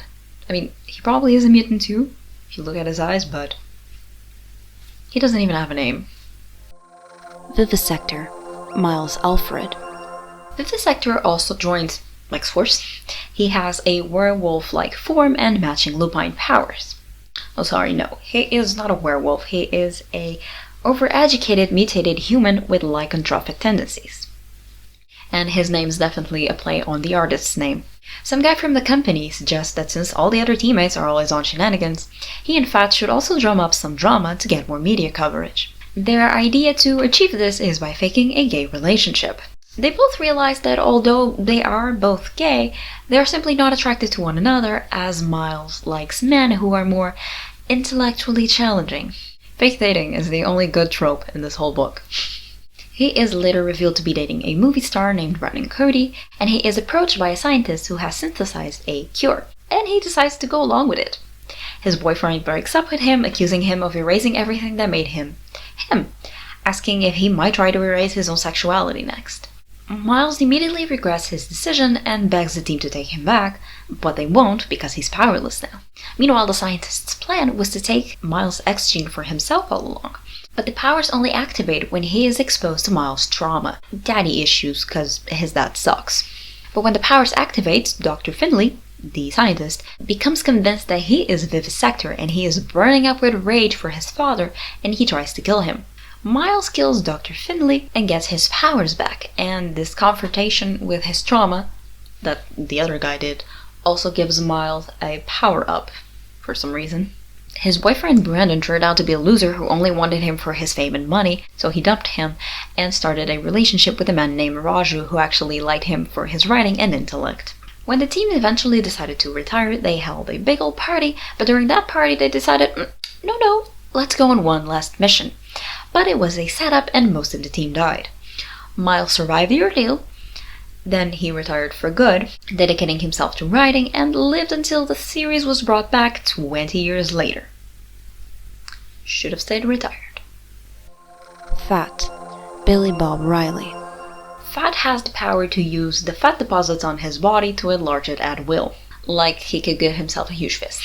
He agrees to a fake relationship with Vivisector to create more media buzz around the two, but this backfires because Fat was struggling with the fact that he was in fact gay. He was still closeted, and to him, he was just pretending this relationship with Miles. When a reporter asks him about the relationship, he becomes aggressive and spews some nonsense about being straight, which hurts Miles and complicates their relationship. After this, Billy Bob loses the ability to use his powers. Like his powers were less effective when he was repressing himself. This was later fixed when he went on TV with Vivisector and announced being gay, because gays love press conferences. He was later killed when he absorbed the impact of a bomb in the pages of Ecstatics. I'm not trying to make a think piece out of Ecstatics because it is a bonkers book. And is it good queer representation? No! But who's reading this for queer representation? Just me. Just me. And it sure is interesting that, all these gay characters die. Clearly, Bloke is a more blatant bury your gays trope, as he simply has no long-term impact on the team. You could write this whole thing without him and it wouldn't change a thing. His death is only there for shock value, and the only relevant thing he does is that he makes a gay joke that makes Fat uncomfortable right at the beginning. I think Fat's death is less of a bury your gays and more of a fridging, because his death is mostly used to create empathy towards Vivisector, as the two had finally come to good terms. But also his death comes at a time when the team was cursed, so they're just dying a bunch. And then his funeral is also just complete bonkers, because you have a bunch of fans showing up at his funeral. Some are praising him for being gay, some are praising him for being fat, and I have to say this. How is he good fat representation when he's skinny? I don't know, is this just an artistic problem? Would he ended up being depicted as a fat person if the book was to come out today? His powers is not that different of Miss Marvel's and Embiggen's power. You see what I mean? Sorry, I'm gonna put my hat on. It's me, hi, the friend that's too woke. I have to ask, why is it that in the reboot, they reprise the old cast members, but they also get new ones to replace the ones that died? And one of the new cast members is one to replace him, and this time it's actually a fat mutant, who goes by the codename Fatty. Why? Who approved this? And of course, having lived the longest, Vivisector has a bit more development to him. We know more about his interests, his struggles, his trauma. He is much more fleshed out, and I think that's what makes his death so stupid in the end.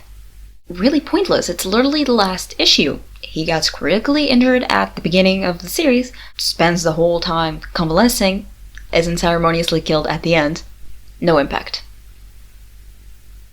And also, my other thing with this book is that, it has no problems with blood and guts and stuff and people dying violently.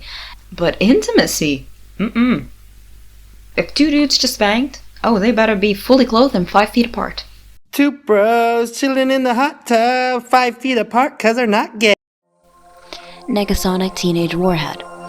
Ellie Phimister. Ellie was a student of Emma Frost's telepathy class. She was a telepath with precognitive abilities. She had a premonition of the decimation of Genosha by Cassandra Nova, and Ellie died in that event when it came to happen.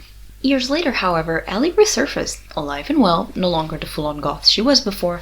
Her new design was much more punk, and was created no doubt for some synergy with her counterpart in the Deadpool movie, which had gained quite a bit of traction. Her codename is a reference to a song by the same name by the Monsters Magnet. Ellie is a lesbian like her movie counterpart, and seems to be living her best life. After the rebrand, she also had a plethora of new powers, including, but not limited to, telekinesis, flight, reality warping, superhuman agility, and durability. This came with a little neat explanation. Ellie could have a number of different powers. It all depends on what choices she makes. When she uses her precognitive powers, she can link with her future self of any other branch of the timeline, and choose to access those powers for a limited time. In the Marvel Voices Infinity comic, later released as Negasonic Teenage Warhead, she is being chased by the TVA, because if she pulls her reality warping from the future, she will end up creating a time anomaly and the TVA will terminate her. So she has 1 hour to remediate the situation. And the plan is quite simple. To avoid the situation, all she has to do is kiss a woman she has never seen before on an alien moon she has never seen before. That will send her reality warping powers into the future, and so she will no longer be a threat to the TVA, and the world will be safe. Simple! Yuki Ohara. Yuki Ohara worked as a mecha suit operator, and with her electrical powers she could generate energy to power it. Negasonic is looking for her because she needs to kiss her or the universe will end. Literally. Much like the new design for Negasonic, this character, Yuki, seems to be based off of the character from the Deadpool movie that was Ellie's girlfriend. But that character went by Yukio. Which, maybe is a bit of a stretch, but because, they have somewhat similar names, but their powers are different, both electrical based, but different. Their designs are also, different, but I guess this is the synergy we got. Ellie had about an hour to stop the end of the universe by kissing Yuki on the alien moon, but by the time Ellie managed to track down Yuki, they were about 3 minutes short of their timeline. So Ellie used her time manipulation powers to stretch the few minutes they had left and took Yuki on a date so that the two could get to know each other. The date went really well, the two really connected, and by the time that the 3 minutes were up, they shared a kiss, essentially sending Ellie's reality warping powers into the future and avoiding the end of the universe. Arthur Swift. Arthur Swift had the power to see through objects, and he was attacked by his classmate, a wannabe human, who gouged his eyes out and shot him, and poking fun at the fact that Arthur was a closeted mutant, but also a closeted homosexual. He did all this because he wanted to have Arthur's eyeballs grafted onto him so he could spy on girls. Thankfully, he was shot on sight. Sarabella. Martha Johansson. In that same issue, we are introduced to Sarabella, formerly known as No Girl, as in she's called No Girl in that issue. Martha is a telepath who was captured by the villainous group Human and their leader John Sublime, who wanted to harvest mutant organs to enhance themselves. So they extracted her brain and put it in a glass cage and control her by administering drugs via needles. Scott and Emma brought her to the Institute, where she would remain as this disembodied floating brain in a glass dome, floating like a helium balloon by the hand of Ernst, who could be seen holding her and sharing with other people Martha's words, as it seemed Martha only spoke to her directly. On Utopia, Zero, who was working with Hope Summers, met Martha and became immediately infatuated with her and invited her to join them on mission. During said mission, they found an amnesiac Sebastian Shaw who was wired with explosives, and when they detonated, the explosion damaged Martha's habitat, so Kenji used his powers to create Martha a new body. This body was an extension of his own, so their minds were constantly linked. But as it turns out, Kenji was bad news. This was all a ploy put on by Kenji, who wanted to gain access to a mind of a telepath to turn Utopia against Hope. This didn't work out, as Martha eventually started seeing through his lies. And when Hope invited Martha onto her mind, and she saw Kenji's real intentions, she proceeded to destroy both their bodies, saying, "If it's any consolation, I never had a heart for you to break," seemingly killing Kenji. He got better. And Martha went back to live in a contained habitat. There were other attempts to get Martha a body, but they mostly ended up with, being a villain who gets beat up. Standard procedure. During the Krakoan era, Martha could be seen hanging out with Scout, Cosmar, Anol, and Rainboy. And when the 5 of them took to the astral plane to fight Amal Farouk, Martha conjured an image of herself as a girl with an exposed brain wearing an X-Men uniform. Previously, Martha had expressed annoyance at being denied the Crucible when she felt that some mutants could access it to fix more minor things than not having a body. So after the adventure, she requested the 5 to create a husk in par with her vision of herself, so that she could be resurrected in an actual body. Upon being resurrected, she took the new codename, Cerebella. After this development, there is a new arrival on Krakoa, the thief/con artist/freelance game designer/fanfic writer/mutant escapade, and the two became very close. During a rally to New York to publicize Krakoa, I guess, she, Shayla, alongside Ron, Morgan, and Leo, got kidnapped by the human. But don't worry too much. Martha ended up facing John Sublime and even slashed the new glass jar he had made to house her brain once more. Put a pin in the story, as we will come back to it later when we talk about Escapade, but I'm just letting you know right off the bat that this is the storyline that will confirm Cerebella as queer for us. Bouncer, Renata de Lima. Renata de Lima is a Brazilian mutant who is super strong and worked as a bouncer at a club. That's where she gets her codename. They are a lesbian who took to protecting a woman whose jerk boyfriend, who was cheating on someone else with them, got them pregnant and promptly left them when they were ostracized by their family and their community. We don't know where this led because the story it's only a short story, but we do know that 20 years later they are on Krakoa. They dated Temple for a bit, but broke things off when they felt like Temple wasn't really committing to the relationship, and they still didn't know each other very well, even after being together for 3 months.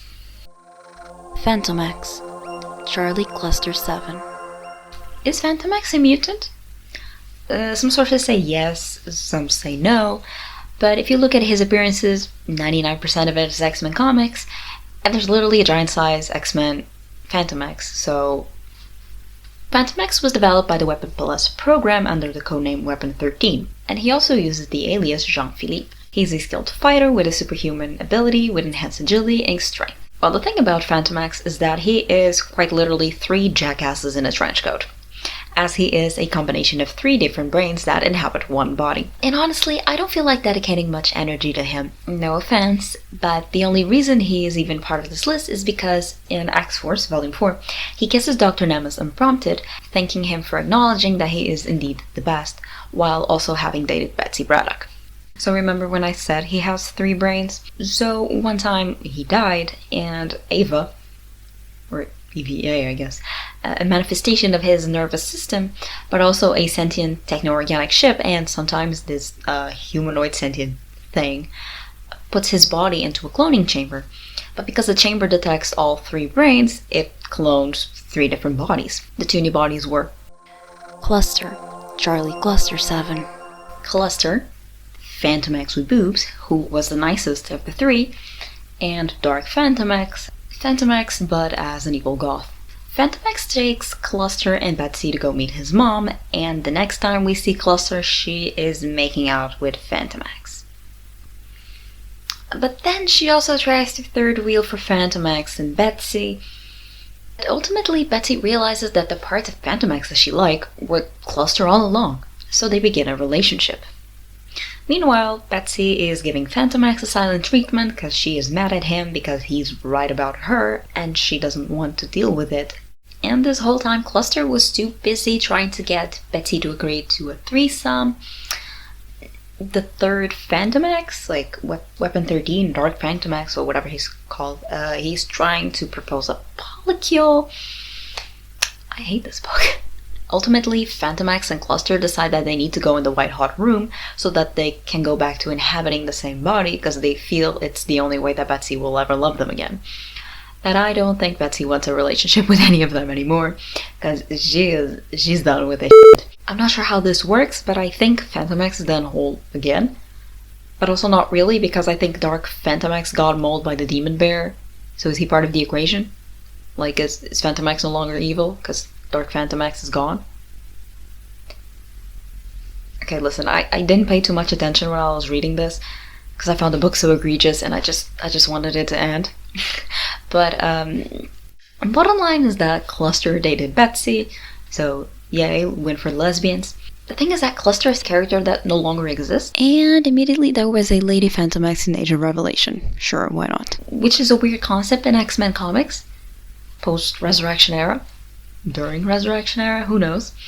So, she did not leave a really big impact, but she did pave the way for Betsy being queer. I would still suggest that she goes back to dating Rachel because, the Summers family just sounds so simple when compared to whatever this is. Jumbo Carnation. Let's talk about the single most important character in all of the Krakoan era. Jumbo Carnation. Jumbo Carnation has 2 sets of arms, Teflon-like skin, and a talent for couture, which is the power that he used to keep all of the Krakoan era afloat. We first learn of Jumbo Carnation as him being a designer for, and I'm gonna make up a name for it, mutant adaptive fashion. So things like shirts with extra armholes, slit for wings. He dies of an overdose of kick after a night of partying in his very first appearance, and that fuels all of Quentin Quire's teenage angst, so there's that. And on Krakoa, he immediately gets resurrected and promptly hired as Emma Frost's personal stylist. And they quote the story that he just wanted to make a big impression and leave the scene for a while, so he faked his own death.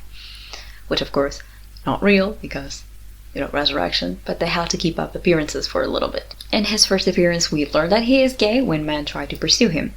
And he seems to be quite popular amongst humans. He develops a relationship with the lighthouse keeper of the Mycan Islands, who is a human, doesn't even have a name, but is quite iconic if you ask me. I have a bone to pick about Jumbo Carnation. Who'd have thought? When they had him in the white hot room, I don't think that was him. That had to be like a Skrull impersonator, because nobody who likes sewing or fashion design or something would ever be bored of natural fibers. I'm sorry, that's your bone to pick? You want fake? I mean, I guess in the Marvel Universe they probably have a bigger selection of synthetic fibers with unstable molecules or something, but absolutely not. Christian Frost. Christian Frost is Emma Frost's older brother who is gay. The 2 siblings were very close, and it was Christian who told Emma that white was her color. Emma first learns of Christian's sexuality when she accidentally bumps into his boyfriend and reads his mind, when she didn't yet have control of her powers, but she doesn't confront him about it, maybe learn a thing or two from her Jean. When Christian finally comes out to her, their sister, Adrienne, secretly records the conversation and passes the recording along to their father. And their father is all like, well, Christian, you can either stop being gay or I'll disown you. And Christian, who never gave a damn about the whole ordeal, is like, okay, bet, and leaves. Meanwhile, their father cooks up a scheme to have Christian's boyfriend Dante framed for drug possession and has him deported. This was extremely traumatic to Christian, who ends up trying to take his own life, but is stopped by Emma, who senses his mind in distress. After this, Christian starts abusing substances to top off an alcoholism problem he started to have when things previously had gone sour with Dante, as Dante wanted him to come out to his family and Christian did not want that. They had, however, reconciled when Christian turned to Dante during the whole being disowned thing. Emma realizes that they need to help Christian, but their only choice is to ask their father to help Christian by putting him in rehab. Their father agrees to do so, but instead of getting Christian to rehab, they send him off to a mental institute for gay conversion therapy, which infuriates Emma and she ends up distancing herself from the family. One day, Emma reads on the paper that her father is passing his estate to his son, and so decides to go check on Christian. But arriving at her childhood home, she is met with a psychic blast and is unable to enter it. So she decides to enlist the only other X-Men that she kinda sorta likes, that isn't Scott. Bobby!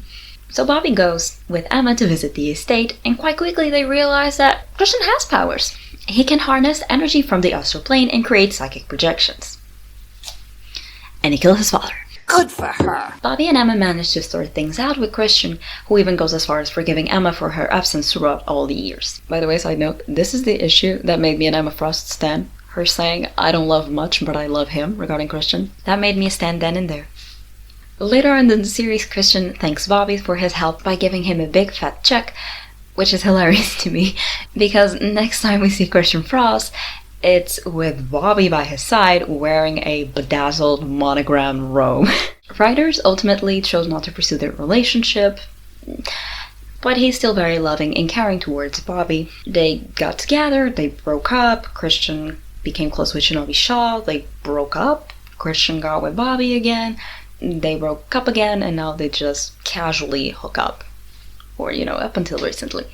Christian is getting the help he needs. He frequents Narcotics Anonymous meetings. He took various positions at the Hellfire Trading Company, and it's his position at the company that gives him different code names.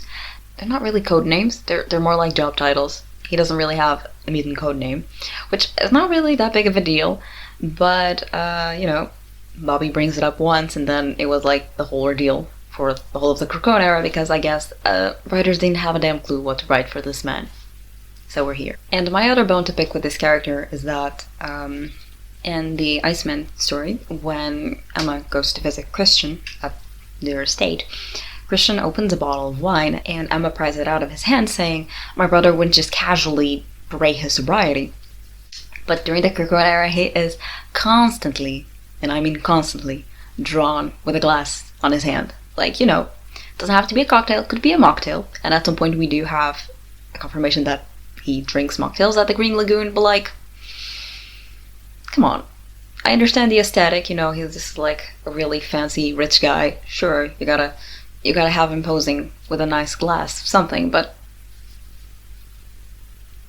I have strong feelings about it. And even more so, because the only person who seems to be bothered about this is Shinobi Shaw. Shinobi Shaw of all people. Who'd have thought Shinobi Shaw was this considerate? I wouldn't know that. Mercury, Cecily Kincaid. Cecily Kincaid is an Irish-American mutant who goes by the codename Mercury, as her body is a metallic grey color and she can morph it not unlike Mercury. Since her debut, she has always been good friends with Julian Keller and was part of the Hellion Squad. In the series, Mercury tries to pursue her teammate Kevin, who has a death touch where he can't touch organic matter without it decaying, but since Mercury's skin is not organic, they can actually touch. But the problem is that Kevin is way too busy simping for Wallflower to care about Mercury. On M-Day, Cecily didn't lose her powers, but suffered a great deal with the death of her classmates. At this point, Logan had Laura come join the Institute, and although everybody was weary of her, Cecily was always nice to her, and the two became good friends. When Emma Frost wanted Laura to leave, Cecily protested, and when she realized that Laura might be developing a little crush on Julian, she asked her to go on a coffee date with her. Unfortunately, during the coffee date, the coffee shop got bombed by Kimura, who had come to get Cecily. She's working on the development of Predator X, and they want to outfit it with Cecily's skin. Laura and Julian come to rescue her, but the symbol the lab got was enough to fit Predator X, who of course ends up coming to the mansion to create troubles later on. But anyway, Cecily was left deeply traumatized after this event, and Laura and Julian took to looking after her. Later on, Bling asks Mercury to go on a date with her. At first, she declines by lashing out in the most over-the-top way, you can't just say no, it's okay. But later on, she's seen being affectionate with Bling, so perhaps she did warm up to the idea of her. More on her in a little bit. Unfortunately, I have to assume that the pairing wasn't very famous. So the first time that we have a little bit of confirmation that they might be a little bit into each other is during Generation X Volume 2, so that came out around 2017. And then only in 2020 in X Factor do we actually have an on-panel kiss of the two. However, this pairing ended up getting seemingly broken up just a couple months later in the book Way of X, where now Alani was dating Mercury, apparently, without further explanation. Now, I want to complain about this, and I may not have proof to show you, but at some point, there was, on the wiki, on the Marvel wiki, if you went to the bottom of the page on the trivia, it said that Mercury was in an open relationship and quoted Way of X. The thing is, Mercury does not even appear in that issue, she's not mentioned, so that was not at all a quote that proved that point. However, that info was up on the wiki for a really long time, and I think there was at least one writer who ended up falling for it, because a couple years later we had the wedding story for Mystique and Destiny, and in it, Bling talks about being in an open relationship with Mercury. So this wasn't canon, but it became canon because someone didn't correctly quote their sources. So check your sources. But listen, I'm not mad. I think it's funny. Maybe we should also go on the wiki and do some trolling? Do not So yes, in the end, Cecily is in an open relationship with Roxy and Alani. More on the two in a little bit. Ano, Vitor Burkowski. Vitor Burkowski is a mutant with a reptilian mutation. He basically looks like a little lizard, he can camouflage, regenerate lost limbs, and this guy almost had the worst fate. In the original plans, he was going to commit suicide after Julian was homophobic to him. Can you imagine trying to redeem Julian after that? Which, class, let's do a little roll call here. As of the first series, so in Mutant Volume 2, who are Julian's closest friends? Cecily? Oh, Cecily's gay. Dallas? Yep, Dallas is gay. Vitor? Vitor's gay. And then there's Sant. He's just Sant. But you know who else? Brian. Now, Brian never turned out to be gay in the series, as he died, but the writers say that if they kept writing the series without this, the decimation plotline, Brian would turn out to be gay and in love with Julian. Bro. Vitor was the first Academy X student to be hinted as gay. This came from joining Northstar's Alpha Squadron and being completely inconsolable after Northstar's death, telling Karma he was important. He understood me. It was important for me to have someone like him to talk to. Yeah, I didn't mention Northstar's death during his bit, but you know the drill. He got better. Vitor got a lot of attention after the decimation. He kinda got promoted to, main squad, as Santo threatened to quit the new X-Men squad if Pixie and Anole weren't appointed. And because he has such a striking design, it's easy to spot him in a crowd. During some shenanigans in Limbo, he got his arm cut off by a demon, and then it regrew in a more striking design, with sharp claws. This was a huge power-up for Vitor, and is the reason Santo wanted him on the main team to begin with. Santo tries to get Laura to cut off the normal arm so that Vitor will have matching arms, but Vitor refuses, and Santo calls him, and I quote, a sissy, and Vitor beats him up for it. Santo tries to apologize, saying that he didn't know that Vitor was gay, and that it would be offensive to call him that, but Vitor is not having that. Later, Santo outs Vitor to his friends, to which Alani says, everyone knows that. Even though Santo is an ass, the two are actually really good friends, and at some point even worked as a superhero vigilante duo called the X-Dudes. And when I say boys will be boys, this is specifically what I mean. During the Krakoan era, things got halted. I'd say Santo's death in the Krakoan era really hindered Vitor's development. Not that Vitor needs Santo for good stories, but Vitor is always a solid story as a sidekick, and I fear he doesn't have much where he is the main character and gains massive development from it. Also, it didn't help that they tried to, age him down for some reason. He went to school with Laura, but now he's both hanging out with Gabby and serving at the bar. The math is not mathing. Recently he was in NYX, and my wish for NYX would be that he would land a boyfriend. He didn't, and they also didn't develop the hint that we got from the wedding special that maybe him and Indra could be a thing. So, I think he's still a single Pringle. Spectre, Dallas Gibson. Dallas debuts as an Academy X kid. He's friends with Julian, and he was originally in the Hellions training squad. He got changed around a bunch and finally ended up settling with the Corsairs, who are Scott's squad. He's not really an important character in the series. We never even end up seeing him use his powers. All we know is that it has something to do with him having a living shadow. Dallas was decimated on M-Day. 20 years after his first appearance, he shows up in the 2023 Pride Anthology as part of Steve Fox's story that focuses on Carmen. More on Carmen later. She's our narrator, telling us how she has joined the War College and how she is very sure that he is dating fellow teammate Grey Malkin. Later in that issue, he does refer to Grey Malkin as his boyfriend, saying, I've got a living shadow. My boyfriend is super strong in the dark, and you just got your wrecked. Steve kind of made Dallas's powers be whatever he wanted, since we didn't have a pre-written use or a visual aid for them. And I really love how he made them so that they would pair well with Grey Malkin's powers, because I love a power couple. And I cannot stop thinking about that person on Twitter who called them the Mutant Circuit Twinks. Side note for Dallas, on the Academy X yearbook, Dallas was voted most likely to marry a baseline, and I think that was a smear campaign put on by Julian Keller. Prodigy, David Elaine. David Lane has the power to mimic other people's knowledge and skills, but only while they are in close proximity to him.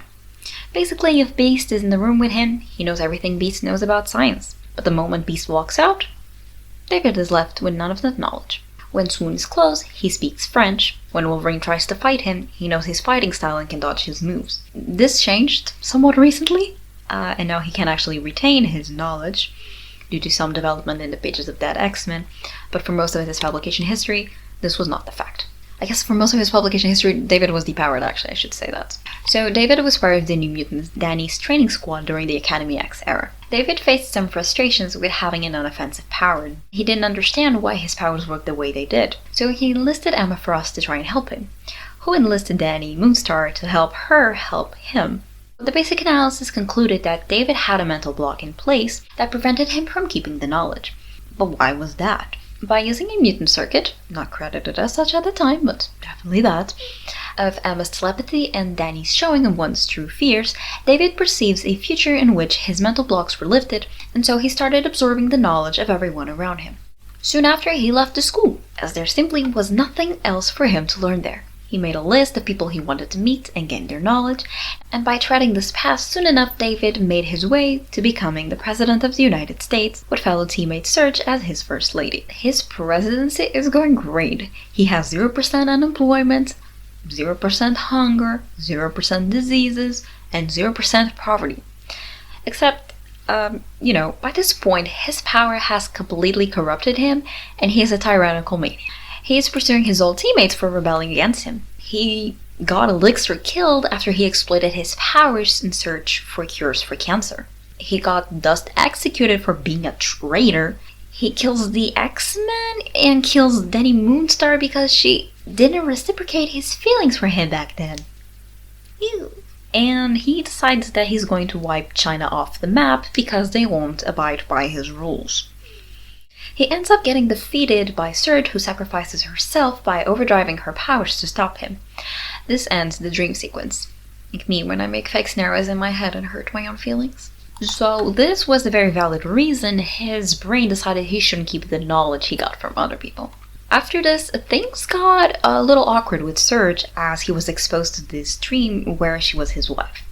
But eventually they do end up together. Their relationship is very sweet, but it sours very quickly. On M-Day, David lost his powers, but his resilience kept him on school grounds while the other depowered mutants left. Very smart move. During one invasion of the school by the Purifiers, he helped keeping the Stepford Cuckoos safe, and they offered to repay their debt by lifting David's mental blocks and reinstating him with all the knowledge he had accessed from other people prior to M-Day. But he didn't take the offer right away. Remember the limbo shenanigans that took Victor's arm? Well, for David it actually took his life. Thankfully, Josh was quick to act and regenerated him a new heart after his had been ripped out by a demon. Classic demon stuff.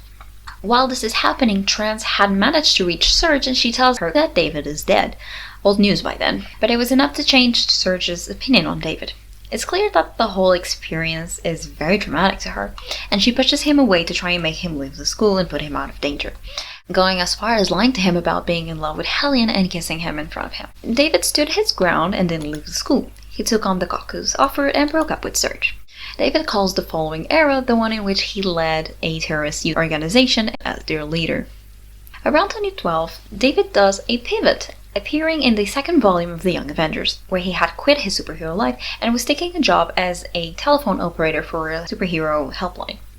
There he meets a co-worker, Speed, Tommy Shepard of The Young Avengers, and him explains his powers. Now, I would explain Patronaut if I understood it, but basically Tommy coerces David into doing some superheroing because they're friends. But during their mission, Tommy gets abducted, which prompts David to track down the remaining Young Avengers to try and get him back. He joins their ranks, and during the adventure, David comes to terms with his sexuality, claiming, "I'm bisexual," never said that out loud. In the end, David makes out with a cosmic horror monster thing to bring back Tommy, and they have a bit of an awkward kiss. But years later, we do learn that they are actually seeing each other, with Tommy even occasionally visiting him on Krakoa and attending the Hellfire Gala for him. Yeah, that was not a great idea for him, but alas. I don't want to go into too much detail on the more recent stuff, but essentially David did end up getting his mental blocks removed so that he could more easily pry information out of Moira, as he just would need to be in close proximity to her to access her knowledge. And then NYX came and went, and I don't know, you tell me about it. I'm still mourning Sinkfast. Forever in my heart. Loa, Alani Ryan. Alani Ryan is a Hawaiian mutant with the ability to move through solid matter and destroy it. She is visually mutated with red tattoos all over her body, and she gets her code name from the Hawaiian volcano Mauna Loa. She is also recognized as a honorary citizen of Atlantis by Namor. Alani goes to the Xavier School, and she's part of Alpha Squadron. And if you ask me, the most iconic thing she did in her early publication, while all the faculty is super worried that Josh is super depressed because, like, Lori died and he murdered Stryker, who deserved it. And they're all like, oh no, are we raising the next Magneto? She goes over to his room and is like, wanna make out? He does. Problem solved, he's not depressed anymore. In the book Namor, the First Mutant, they decided to depict her as a white girl with blue eyes and red hair. Yeah.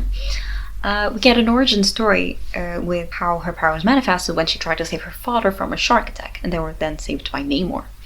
Alani was given a necklace with an amulet by her grandmother that had belonged to a friend, and it had been a gift from Namor. While wearing this necklace, it reacted with her X gene, making her adapt to underwater breathing. But as it adapted her lungs, it seemed there was no way to revert back the change, and so she would become unable to breathe air in a couple of hours. The amulet could also cast people into hell. And their depiction of hell has stock photos as background, so yeah, sound like hell.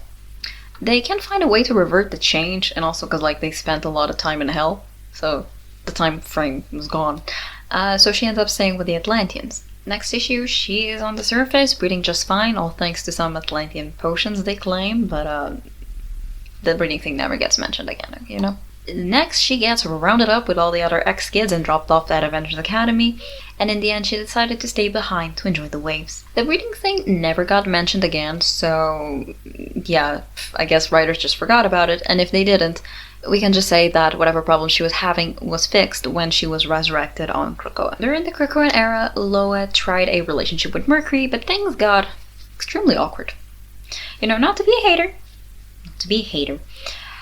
but I do find it a little annoying that immediately after we got confirmation that Mercury and Bling were a thing, they got split up for this. Because literally Loa was there, like, supporting it. Dude, it's great that we got another queer character, but why did we have to break up the lesbians in the process? Fans perceive Loa to be pansexual. This is mostly due to a variant cover of Wave X celebrating the Asian American Pacific Islander Heritage Month, in which she is depicted alongside a surfboard, as she is a prolific surfer after all, that has the colors of the pansexual flag. Ned Campbell. In the 2004 series Madrox, the Multiple Man has set up a detectives agency dealing with mutant affairs. This is right before it transitions into X-Factor investigations. They are hired by a woman who suspects her husband is cheating on her with someone named Kim, and he is doing so through the use of his powers, which are astral projection. Very handy given that he is tetraplegic. Wolfsbane tracks down this woman's husband, and she spots him with Kim, who is a man.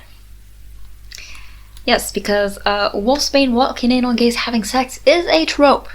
And yes, Peter David wrote both these issues. So the guy realizes that he's being spotted. Wolfsbane starts chasing this guy around town, and suddenly he, like, vanishes. Like, he dies. The guy dies. Okay. And so next morning, when the team meets with the widow, they have decided that they're not going to tell her about what they found because they don't want to upset her further. And someone overhears their conversation and asks about it, so the widow presents herself. And the guy presents himself. He's Kim. Awkward. Bling, Roxy Washington. Bling, exclamation point, is the daughter of two hip-hop megastars. She has a genius-level intellect and can use her diamond skin to create projectiles. She was on Gambit's training squad, the Chevaliers, and it's during her time in the squad that we learn of her sexuality. There was a new and mysterious member just appointed into Gambit's squad, a mutant by the name of Fox. Gambit is not impressed with her because this girl is obsessed with him for some reason. But Gambit is not a creep to pursue a teenager. Meanwhile, Onyx is infatuated with Fox and tries to ask her out, but she rejects him in a very not nice way, and Bling calls her out for it. Fox teases that Bling is being protective of Onyx because she has a crush on him, to which Bling replies that she does not. She does, however, have a crush on Fox, but since Fox is being so nasty, her feelings are long gone. Shenanigans. Turns out Fox is none other than Mystique trying to get Gambit to cheat on Rogue to prove to Rogue that Gambit is not the man for her. While the X-Men were setting up base in Utopia, Bling was kidnapped by Emplate, who wanted to feed on her bone marrow. She was rescued by Rogue, who borrowed Trans's power to astral project and access Nowhere, the dimension where Emplate had taken Roxy. Then Roxy reminisces on how hot it was to be carried in a Rogue's womanly arms. In X-Men Volume 4, Bling asks Mercury out on a date, but Mercury lashes out and beats her up in a corridor. And to get back at her, Bling kisses Jubilee in front of her, which was weird. Later, while battling some Sentinels while out on sea, Bling is brought down under by some debris, and Mercury dives in to rescue her, and they finally talk about what's happening, with Bling telling Cecily that she feels ugly because of her mutation, and that she is lonely being the only lesbian at school. She feels like Cecily would understand. Cecily says that she does understand, and that they could go out on a date, but that Bling should just ask her like a normal person instead of leaving notes at her door. See, but I think you are the problem, Cecily. Was the overreaction necessary? Girl, come on. After that, they could be spotted holding hands, implying that perhaps Cecily did warm up to Roxy.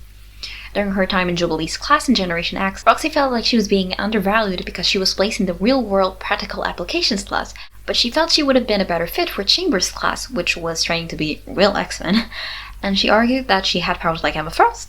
She's basically X-Men material. In fact, because Roxy is visually mutated, she feels that she doesn't belong anywhere else besides along mutants. So if she isn't to be an X-Men, she couldn't just join normal human life. And so she is really struggling with that feeling of inadequacy. To top off this feeling, Emplate comes back to terrorize her. Not her particularly, just terrorizing everyone, really. But it's hard for Roxy. This is, Monet possessed by her brother. In the end, she bravely puts up a fight, and with the help of her classmates, they manage to defeat Emplate and free Monet. In the Cocoon era, Bling ran for the X-Men, didn't win, but went on to advocate for mutant affairs, and joined a throuple with Cecily and Alani, apparently. More the merrier, am I right? Wolverine, Akihiro. Akihiro is Wolverine's son, who is bisexual. He inherited his claws, 2 come from his knuckles and 1 from his wrist, his healing factor, and his anger issues. So it's gonna be weird for me to explain Akihiro because because I wrote this when he still had the codename Fang before the whole Wolverine thing. Is he actually calling himself Wolverine, or are people calling him Wolverine? I don't know. Basically, I was bringing that up because I needed to talk about the fact that Akihiro debuted under the codename Dakin. And a lot of fans were not very pleased with that, because Dakin means mongrel. And, some people say it's a slur, some people say it isn't. I'm not touching that discussion. The reality is, the word mongrel is used to describe people of mixed heritage in a derogatory way. And yeah, that's why people are, actively fighting to get this name removed, which is why we were happy when he got the codename Fang. Which, listen, if Laura can be Sabretooth, why can't he be Fang? So Akihiro is half Japanese. His mother Itsu was Logan's wife during the 40s. She was killed by the Winter Soldier far along in her pregnancy to coerce Logan to go into custody in Madripoor. Though technically this doesn't make sense in the Winter Soldier narrative, but whatever. And for years Logan thought that his unborn son had died with his mother, but actually some guy named Romulus, who we're gonna gloss over, okay, found Itsu's body and carved the baby out of her womb, the baby having survived because of the healing factor. Romulus leaves Akihiro with a family who adopts him. They name him Akihiro, and the townspeople call him Mongrel because of his mixed heritage. This doesn't end very well for the family. They either die by or because of Akihiro. And eventually, one day, Romulus comes to get Akihiro so that the real training can start. Akihiro also has pheromone powers. The first time it is mentioned, Romulus says that Akihiro has the ability to make people feel as he feels, but that he should be able to use his ability to manipulate people into false emotions. Now, this power set was used and abused by writers, and it was mostly to show Akihiro as this promiscuous figure who could just sleep around to get what he wants, because he makes people believe they want him. In his first appearance, he meets his girlfriend, who is heartbroken because she thought they had a connection, but she spotted him in a cafe kissing a man. Akihiro explains that he did that on purpose for her to see, and that they did more than kissing. He also took the guy to the hotel, and then he killed the guy. Not even in a cheeky way, no. He asphyxiated him with a plastic bag. All because he wanted the guy's passport. There's also the fact that he terrorized teammate Bullseye on Norman Osborn's Dark Avengers by affecting his mood to make him appear more erratic and discredit him in front of the team, and also did kiss him non-consensually. Nowadays, we would consider this behavior really inappropriate, and to be depicting bisexuality as synonymous to promiscuity. In 2020, in X Factor, I loved Leah Williams' work to try and humanize this power of Akihiro by having him explain to Jean-Marie that he can't create emotions that don't already exist, he can only enhance them. So he can't make people fall head over heels for him, they have to already find him hot, basically. The Cocoon era was lovely for Akihiro. He stopped being super annoyed at Wolverine at every turn, he stopped doing drugs, and he got into a relationship with Jean-Marie, whom he worked with on X Factor. They were one of my favorite couples. Like, they were on page, kicking my feet, I was so happy, they had a really amazing chemistry, and it was lovely that they were both finally in healthy relationships. Now, the problem with Akihiro is that he has a lot of bad happening to him all the time. Like, he dies a lot, and he's currently dead, or like, undead. He got killed by Sabretooth, and then he got stitched back together by a ghostly Ghost Rider Spirit of Vengeance thingy, and is now like driving around killing bad guys. I don't like the trajectory that this took.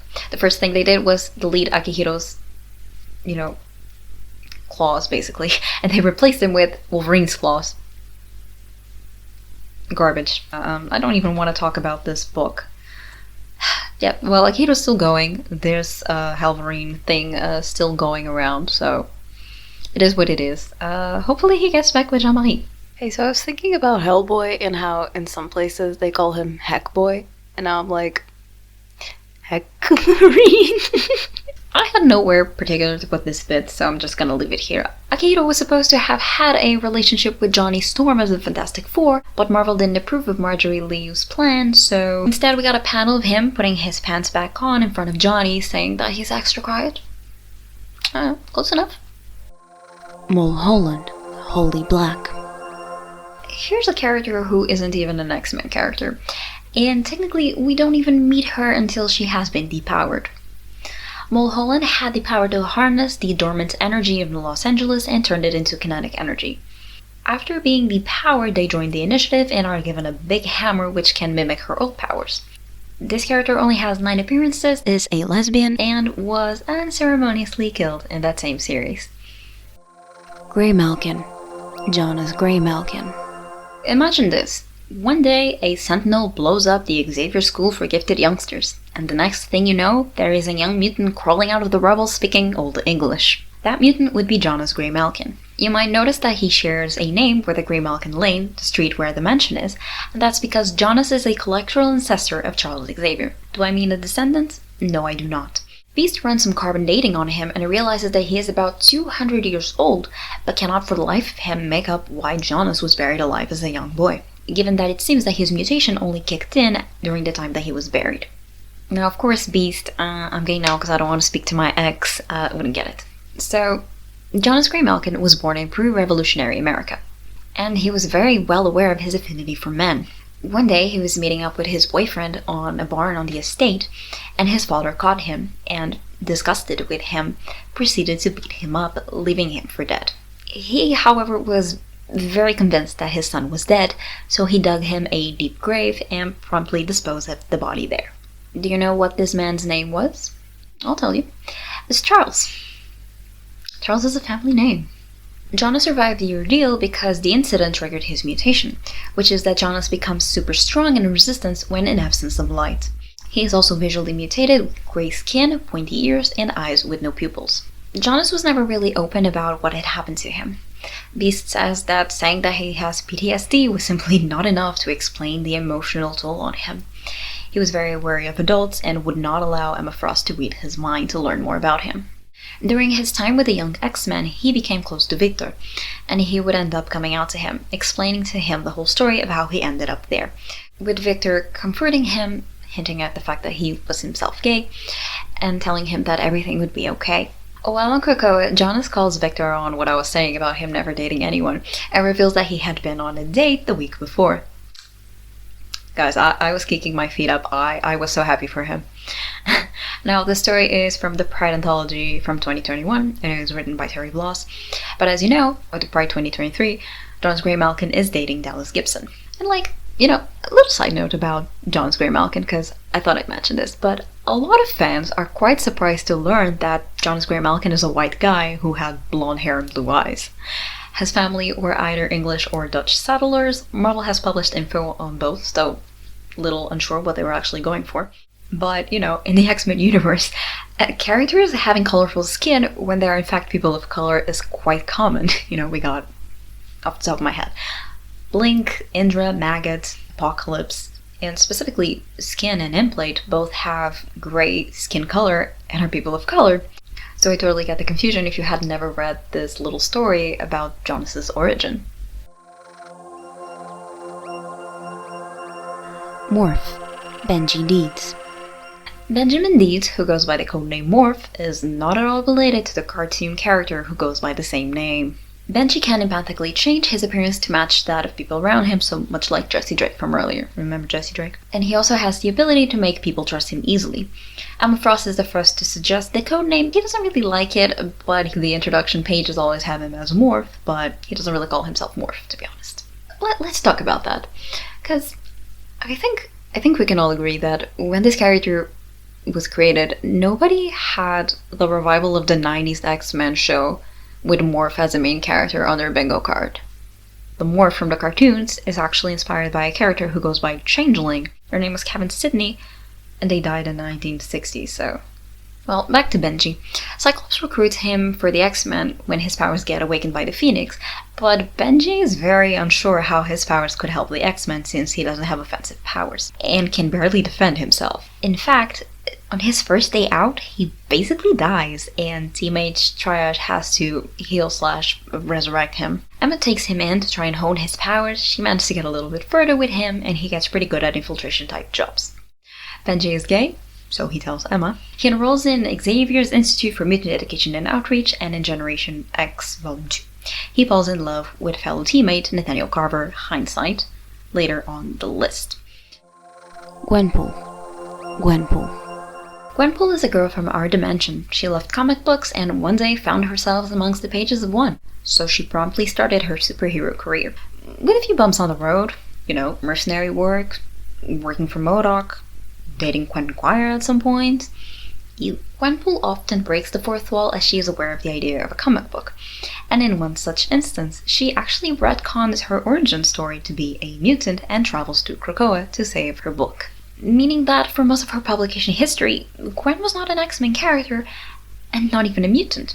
And since becoming a mutant, she hasn't gotten up too much, but the important part for us coincides with her time as a mutant, so let's dive into it. Gwen realized that Marvel was doing a lot of romance comics lately, and figured that if she got herself into one, that would be the perfect way to make a comeback. So she decides that she is going to pursue Wither, Kevin Ford from the New X-Men, the guy who was too busy sipping for Wallflower and had a death touch. She picks him because she thinks he is the perfect candidate, as she loved Gambit and Rogue growing up because the no-touch thing was super hot. One small problem though. When Kevin got resurrected on Krakoa, his powers were tweaked, and now he can actually touch stuff without it decaying. Gwen is pissed, because she wanted an edgy romance, and this just isn't gonna be it. So she thinks, how do you add friction to this? Well, you get Wither's nemesis, Elixir, and start a love triangle, obviously. So she starts pursuing the two of them. They realize they were being played, and she's waiting for a fight to break out, but instead, things backfire spectacularly, as they both would rather stay friends than fight over a girl. Amazing. She takes a gate through New York to try and clear her mind and is immediately swept off her feet by Julie Powers, both literally and figuratively. And they both hit it off really well. The relationship is going amazing until one sober moment of realization and a heart-to-heart when Gwen talks about her true feelings toward the whole ordeal and her past experiences in relationships, with Julie Power connecting the dots and asking her the real question: are you asexual? Cue like an expository montage with Gwen realizing that she is in fact a romantic asexual, and so she and Julie realize that they're not as compatible as they thought they were, and they part on good terms. Gwen declares herself an asexual icon, and an icon she is. Pyro, Simon Lasker. When Simon's powers first manifested, Mesmero brainwashed him into taking the codename Pyro and joining a brotherhood of evil mutants. When Mesmero ends up revealing that he was mind-controlling the new brotherhood and that they were in fact working for an anti-mutant bigot, Simon left the team, and wanting to make amends with the X-Men, went to Xavier's. Rogue was willing to give him a second chance, the whole started off as a villain thing. But Iceman was reluctant. He joins the X-Men ranks right away, because I guess they were severely understaffed, which, to be fair, they were, because most of the main X-Men team was in jail at the time, and the team they ended up making had ink in it. So yeah, it's really, really scraping the bottom of the proverbial barrel here, So yeah, they joined the team, they start hanging out, being buddies with everyone, and this culminates with them having a few one-night stands with Bobby. Yeah, that's where this is going. If the name hadn't given it away, yes, he has the same power set as the original Pyro, except maybe he can generate fire, I'm not entirely sure. And the fan opinion on him is all the same. Hindsight, Nate Carver. Nathaniel Carver is a Korean-American mutant who can, through touch, get an imprint of a subject's memories as if he had been the one experiencing them. It's a bit like Rogue. He uses gloves to block his powers, and the visual of him taking them off is a nod to her. He is a huge D&D fan, and quickly became a cameo king because of his striking design. Although he isn't visually mutated, he has presumably dyed silver hair and a striking sense of fashion, appearing to casually sport three-piece suits on the daily. No note he ate. The codename Hindsight was given to him by Quentin Quire. He was a main character in the book he debuted in, joining Jubilee's class in the second volume of Generation X alongside Blink, Kid Omega, Morph, iBoy, and Nature Girl. His arc focused quite a bit on him finding some use for his powers, but also on him accepting his feelings for Benji, Morph from earlier, which he's hesitant to do because he ended his last relationship when he accidentally read his boyfriend and discovered that he had feelings for another boy. In fact, he also has a bit of a bridge with his father because he realized that his father was very much aware that his mom was being abusive to him and did nothing to protect him. Generation X is most of his appearances, so honestly, if you like slow burn romance that will have kicking your feet up, I highly recommend you read this book. Madden. Madden is a Morlock with the power to generate light blades from their arms. They're visually mutated with purple skin, and they are non-binary and are quite fond of music. Iceman donates money from that big fat check that Christian Frost wrote him to help the Morlocks financially, and maybe even send them off to their preferred college of choice. Dark Veil, Darnell Wade. Dark Veil is Marvel's first drag queen superhero. Previously, they had used the codename Shade. They can harvest energy from the Dark Force dimension, much like Cloak from Cloak and Dagger, and use it to teleport themselves and others through it. So I'm gonna go on a tangent here to make a point. So in 2019, there was an event called Age of X-Men.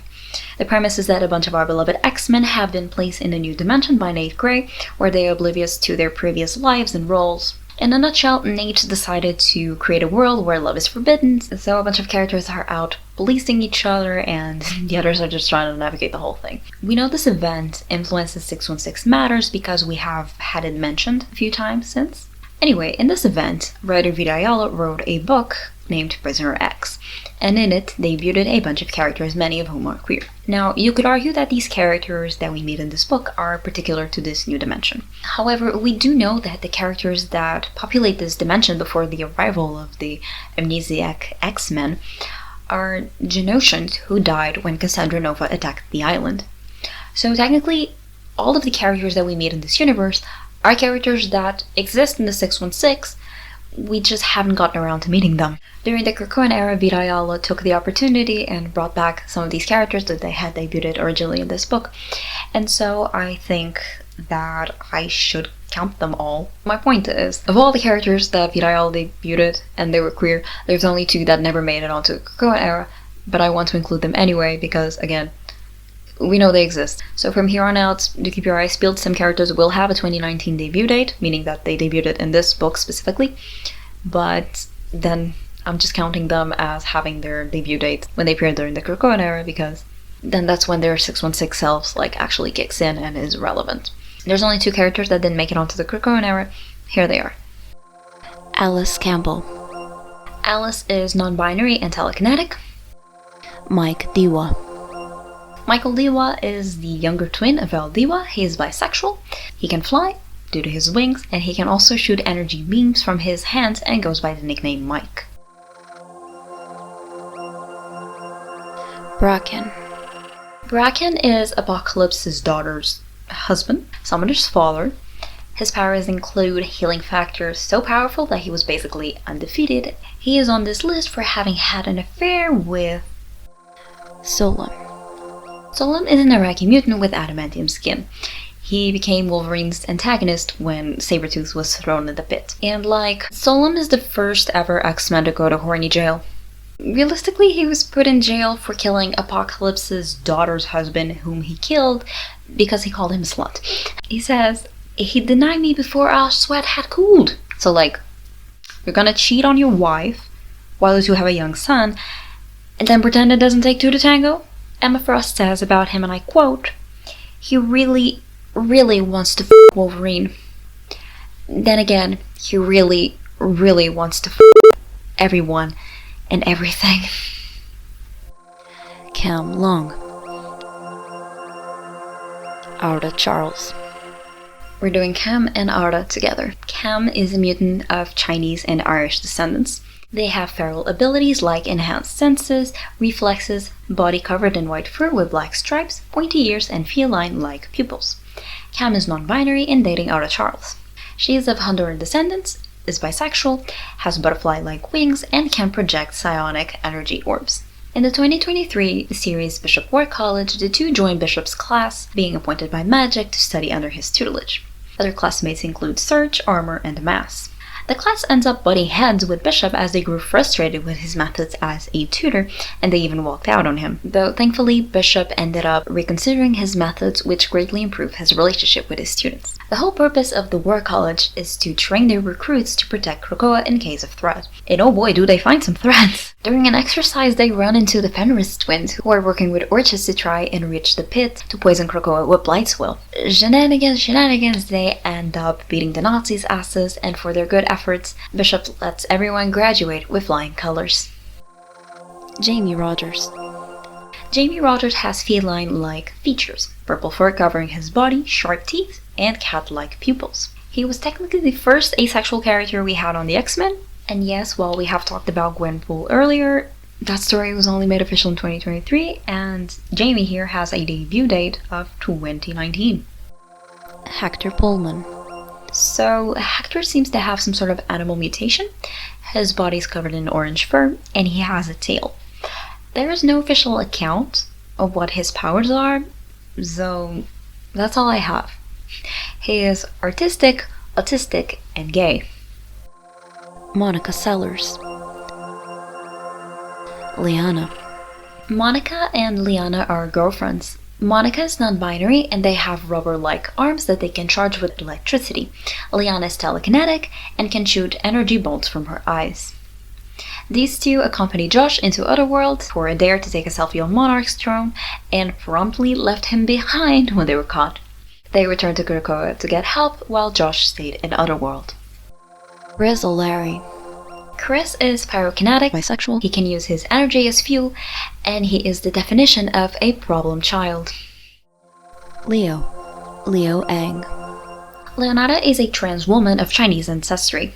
She is telepathic and slight telekinetic. She was part of Magic and Warpath's class, and later she joined Ron on a rally to New York and ended up being kidnapped alongside her, Morgan, Sheila, and Martha by the Human. As they try to break out of the facility, Leo's powers combined with Martha's proved invaluable to overrun guards, and her telekinesis saved Sheila's life as she almost fell to her death. Brute the Nature, Jacob Williams. Jacob is a trans man who can control flora, fauna, and communicate with it. Jacob took part of the Marauders' operation to deal with an environmental disaster brought on by Armageddon Girl.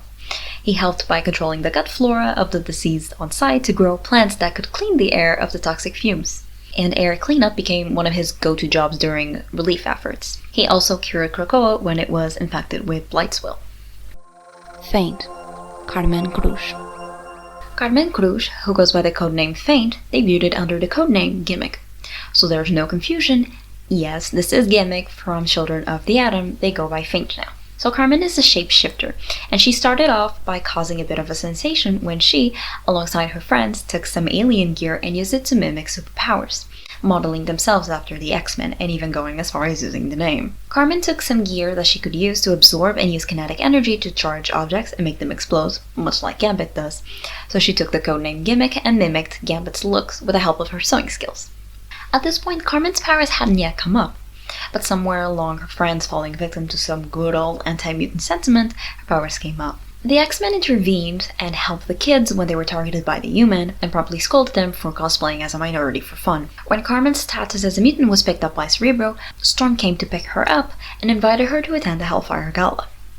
There's some conflict with her friends who are now envious of her, but eventually all is forgiven.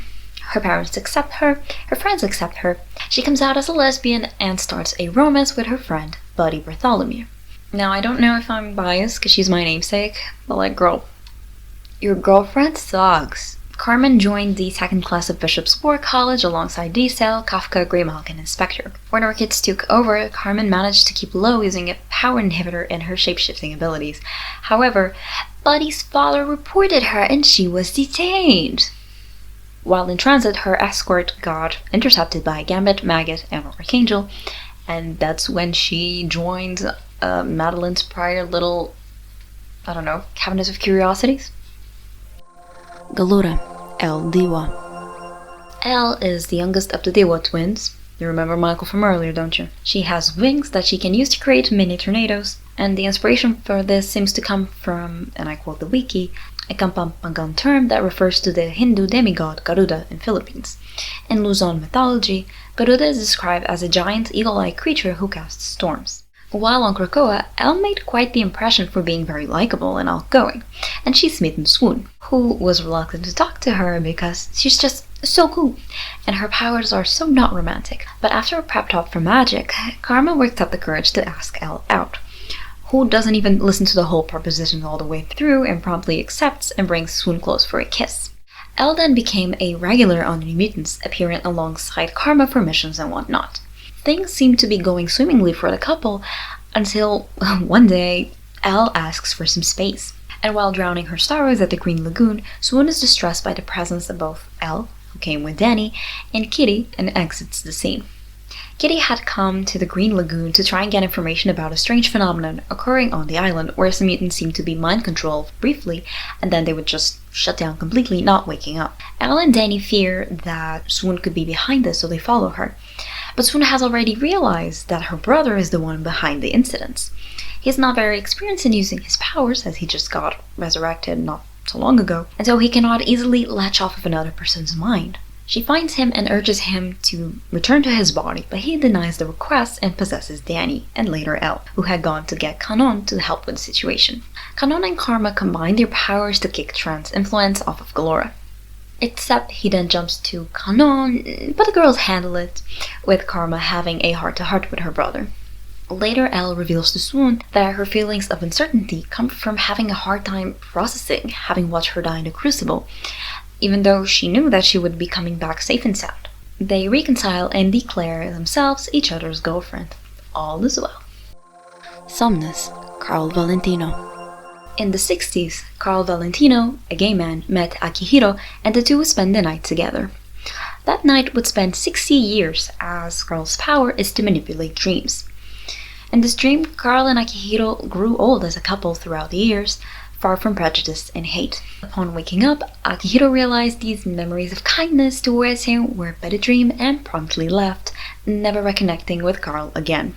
Carl lived a quiet, closeted life caring for his siblings and eventually died of old age. When Akihiro heard of his passing, he snuck into Carl's wake and retrieved his corpse, having him resurrected on Krakoa so that he could live his life to the fullest this time around. He was resurrected around the age that he was when he met Akihiro, so like early 20s, and he got a uniform designed by Jumbo Carnation. He has gone on to help many characters deal with their trauma, using his powers to project a dream with healing experiences in a way, like getting revenge on someone, mostly. He often uses his powers to learn skills, knowledge, or to gain appreciation for something from the other person participating in a dream.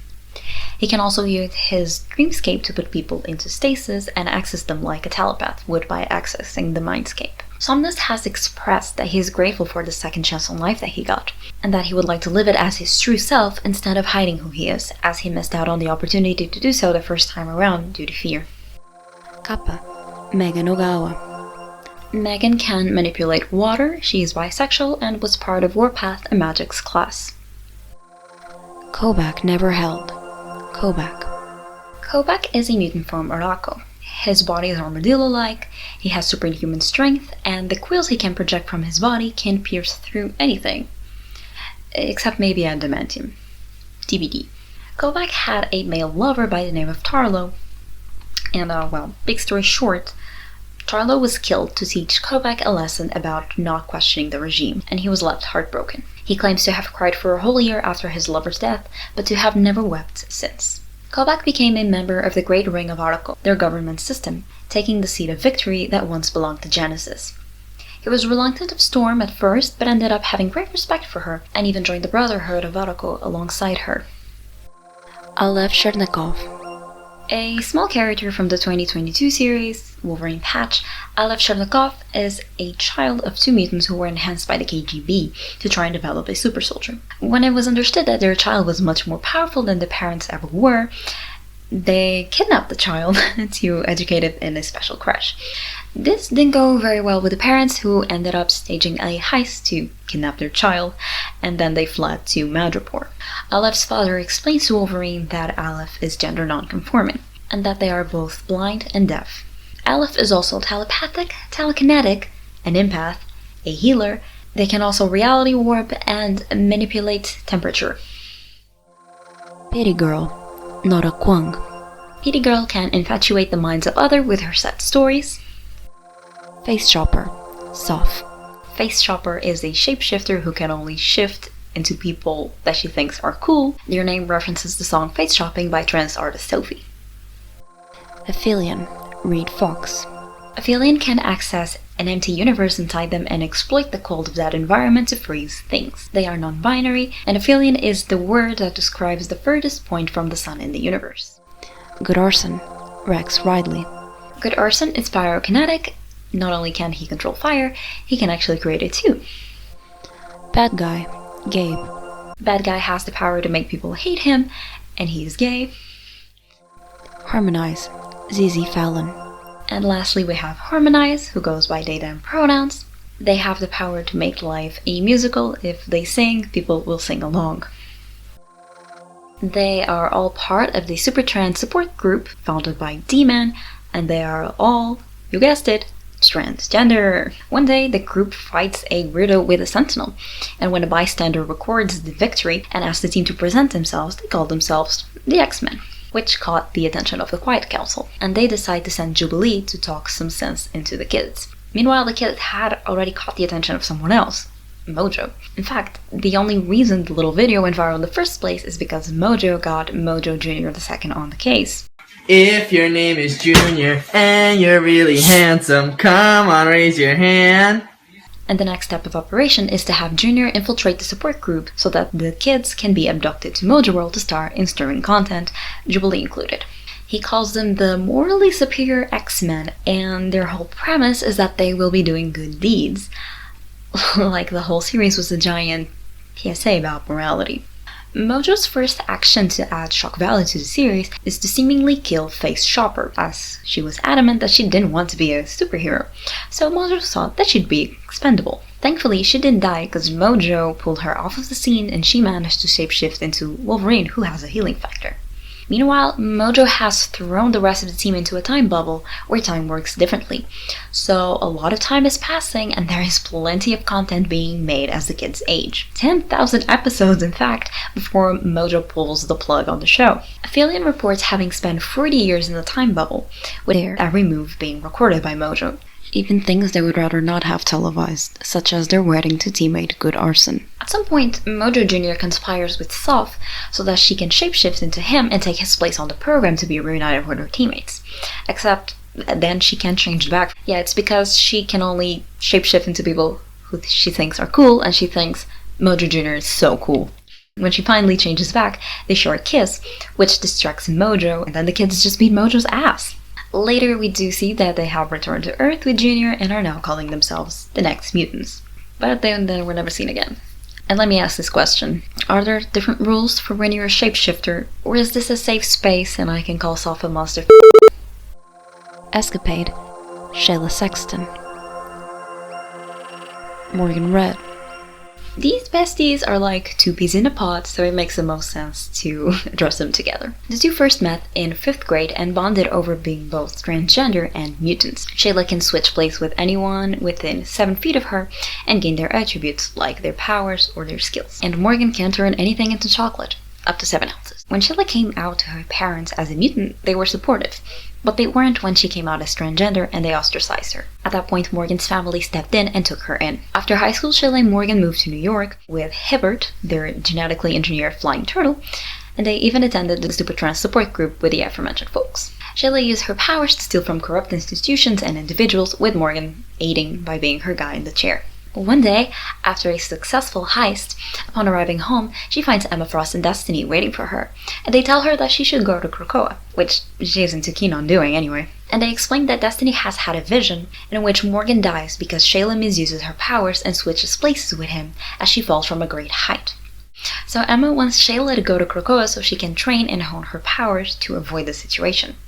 And Destiny tells her that this is a fated event, unless Shayla finds a way to change the future. Meanwhile, Shayla hasn't told Morgan about the vision that Emma and Destiny had showed her, but she has met again with Emma, who keeps insisting that she should go to Krakoa. So Shayla finally opens up about what happened and ends up going. While on Krakoa, she fits right in with Martha and Leonardo, and on a little trip with Wolfsbane to New York, she figures it's the perfect time to introduce Morgan to her new friends. But they all get kidnapped by the U-Men. Escapade had become especially protective of Sorabella, who is obviously not having a good time. And when John Sublime takes Martha away so that he can take her brain back, Escapade, who was unable to set her free before his arrival, ends up switching places with her so that Martha can flee from her abuser. She then manages to switch place with a guard whose uniform she had stolen earlier and freed herself from John Sublime as well. Turns out John Sublime has synthesized a new version of Kick and was planning to get it to Krakoa by using his hostages. This new version, instead of just enhancing your powers, it would also turn you into a host to be controlled by him and Martha. That's why he wanted Martha's brain back. He thought he could still have the upper hand, so he decided to just release the version of Kick there and there to control the people in the room, but actually Morgan had already turned the content of the vial into chocolate mousse, saving the day. When the group rushes for an escape, Shayla finds the location familiar and realizes that this is the moment that she lets Morgan fall to his death. Unable to avoid the situation, when Shayla eventually falls, she doesn't use her powers so that she would be the one to fall. Thankfully, Leo uses her telekinesis, and so Shayla can fall any further, saving her life and changing her fate. While Shayla was living on Krakoa, Morgan got evicted from their apartment as the landlord wasn't too keen on having superheroes in the premise, and still he wouldn't move to Krakoa. So Wolfsbane tried to go and convince him, and the two went on a little adventure. In the meantime, Shayla decides that a good old heist of a supervillain's lair is just the thing that Martha needs to get her head out of this traumatic experience. What could possibly go wrong? Well, I'll leave that for you to find out. Bottom line, Morgan tells Ron about being asexual and decides to finally give Krakoa a try. And Shayla and Martha finally go dancing, and there's even some kissing involved. Now, not to be a party pooper, but I do have to tell you this. Martha and Shayla do not stay together very long after this. But they are still friends, so that's all that matters. Shayla went on to find love in Bloodline, her new teammate at Avengers Academy. And let me tell you, if you ask me for a suggestion for a book, that is the book that I'm suggesting you go read. Marvel Voices Avengers Academy. Go get it. Thea. Thea is a mutant from Threshold, the ancient mutant civilization about 2 billion years old. 3 of them, Thea, Amass, and Crave, were sent into the future to seek help for their civilization after they were attacked by the early Shi'ar, who are on a looting spree across the galaxy, overtaking entire civilizations. Threshold would suffer genocide at the hands of the Shi'ar, but when a group of mutants managed to defeat the Shi'ar then spent the rest of eternity pretending that they had never suffered defeat, but were always observing Threshold closely, looking for a flaw to exploit. When Threshold finally fell, as empires do, the Shi'ar used this opportunity to slay the ones who fled, and also kept some mutants stored in time drives, so that they could study them later. So they had silenced an entire civilization. The Marauders realized the last time drive had been destroyed on Avalon, Magneto's orbital base, so they go back in time to retrieve the time drive. This whole adventure was put into motion because Kitty received a 2 billion year old Mysterium puzzle box with a map which led her to Cassandra Nova. And Cassandra brought up that the Shi'ar had spilled the first mutant blood. Yeah, Shi'ar stuff is complicated. Anyway, Cerebra, who can read DNA and manipulate X genes, could sense that 3 mutants was stored in the time drive. However, seemingly only 1 got resurrected. This was because Amass has the power to fuse with other mutants and create one unified being. But after being resurrected, Amass undid his fusion, revealing Crave, whose power is that he can adjust anything, and Thea, who can manipulate gravity and use it to pierce through time and travel through it. They promptly joined the Marauders crew, and Thea took an affinity to fellow teammate, Tempo. Both mourned their departure, as Thea was to stay in the past they had traveled to, and Tempo was to return to the present. Lucky for them, since the Threshold 3 had been resurrected on Krakoa and by that time backed up by Cerebro, it was possible to resurrect them in the current era, and so Tempo and Thea were reunited. The Horned Emperor, Valentine Vong. Valentine is a mutant with the ability to synthesize any chemical mixture with their body, and using their syringe for fingers, they can inject whatever substance they came up with onto other people. Their whole arms are made of glass. But honestly, that's all secondary. The most important thing you need to know about Valentine, besides their preferred pronouns, which are they, them, is that Deadpool fell in love with them the moment they locked eyes. And Deadpool says that they will still love Valentine if they were warm. And that, babes, must be true love. But they did get broken up off page when the series ended, so actually love is dead. But hey, Valentine got to be the big baddie of a villainous organization. You know, funny that we made it this far without speaking of Deadpool. Because, yeah, I'm sure someone would ask, is Deadpool a mutant? Deadpool's not a mutant. But he does have abilities that were derived from mutants. Yeah, Deadpool is an X-Men adjacent character, but like, they don't even accept him. He's annoying. I wouldn't either. Deadpool is pansexual, but his sexuality is mostly played for laughs, and the first time that it was taken seriously, it was with his relationship with Valentine. So, kind of annoying to see it all gone because, because Deadpool appeals to a dude bro demographic, and I guess they needed some synergy for the Deadpool movie that was coming out at the time. Valentine did go on to make more appearances in other Deadpool comics, but they tried to play off their breaking up as sort of like they were workaholics, and that's why the relationship didn't work, which I don't buy it, but hey, it's what we got. Ben Liu. No, what a shame. What a shame that Hellfire came to pass and then they just stopped making X-Men comics. Oh, what's that?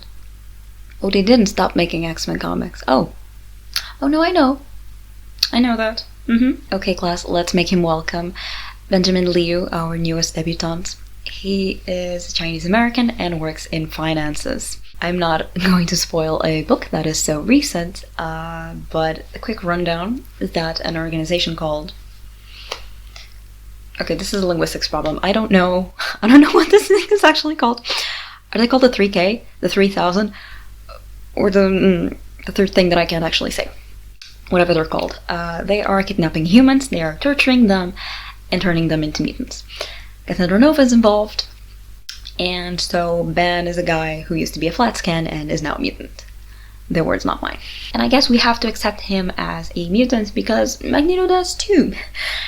and really want to take him under his wing, which he seems to be a reality warp. No, actually, he just makes illusions. I don't know where I got reality warping from. He is gay and is obsessed with an older man.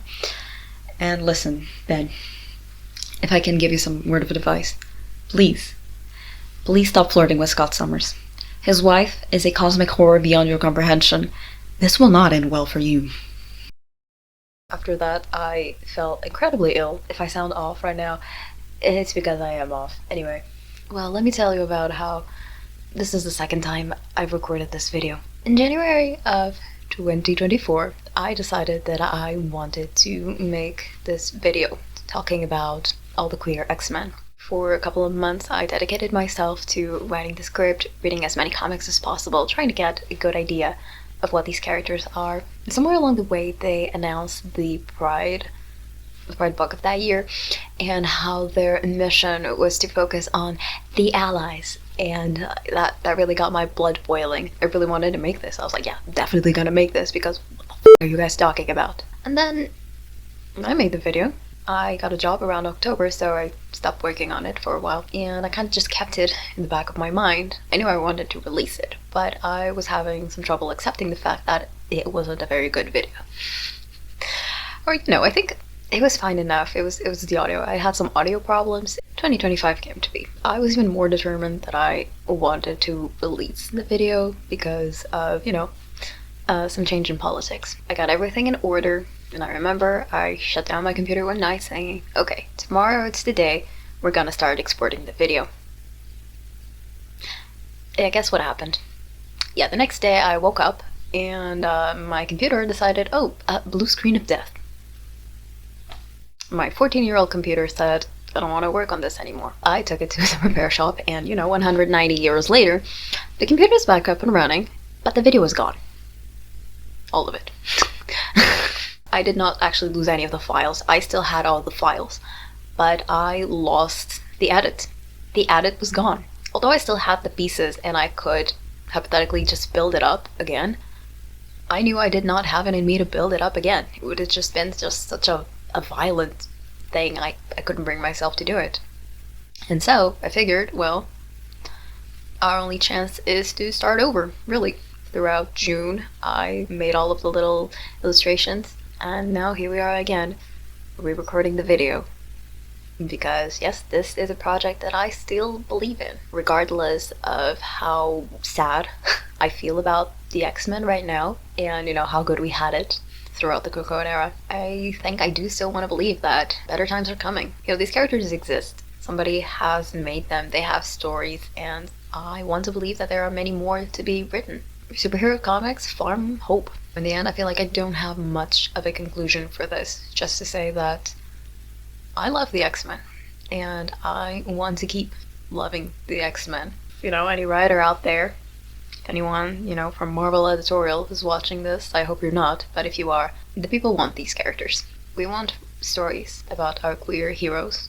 We want our queer writers, our queer artists to be given the space to work on these stories.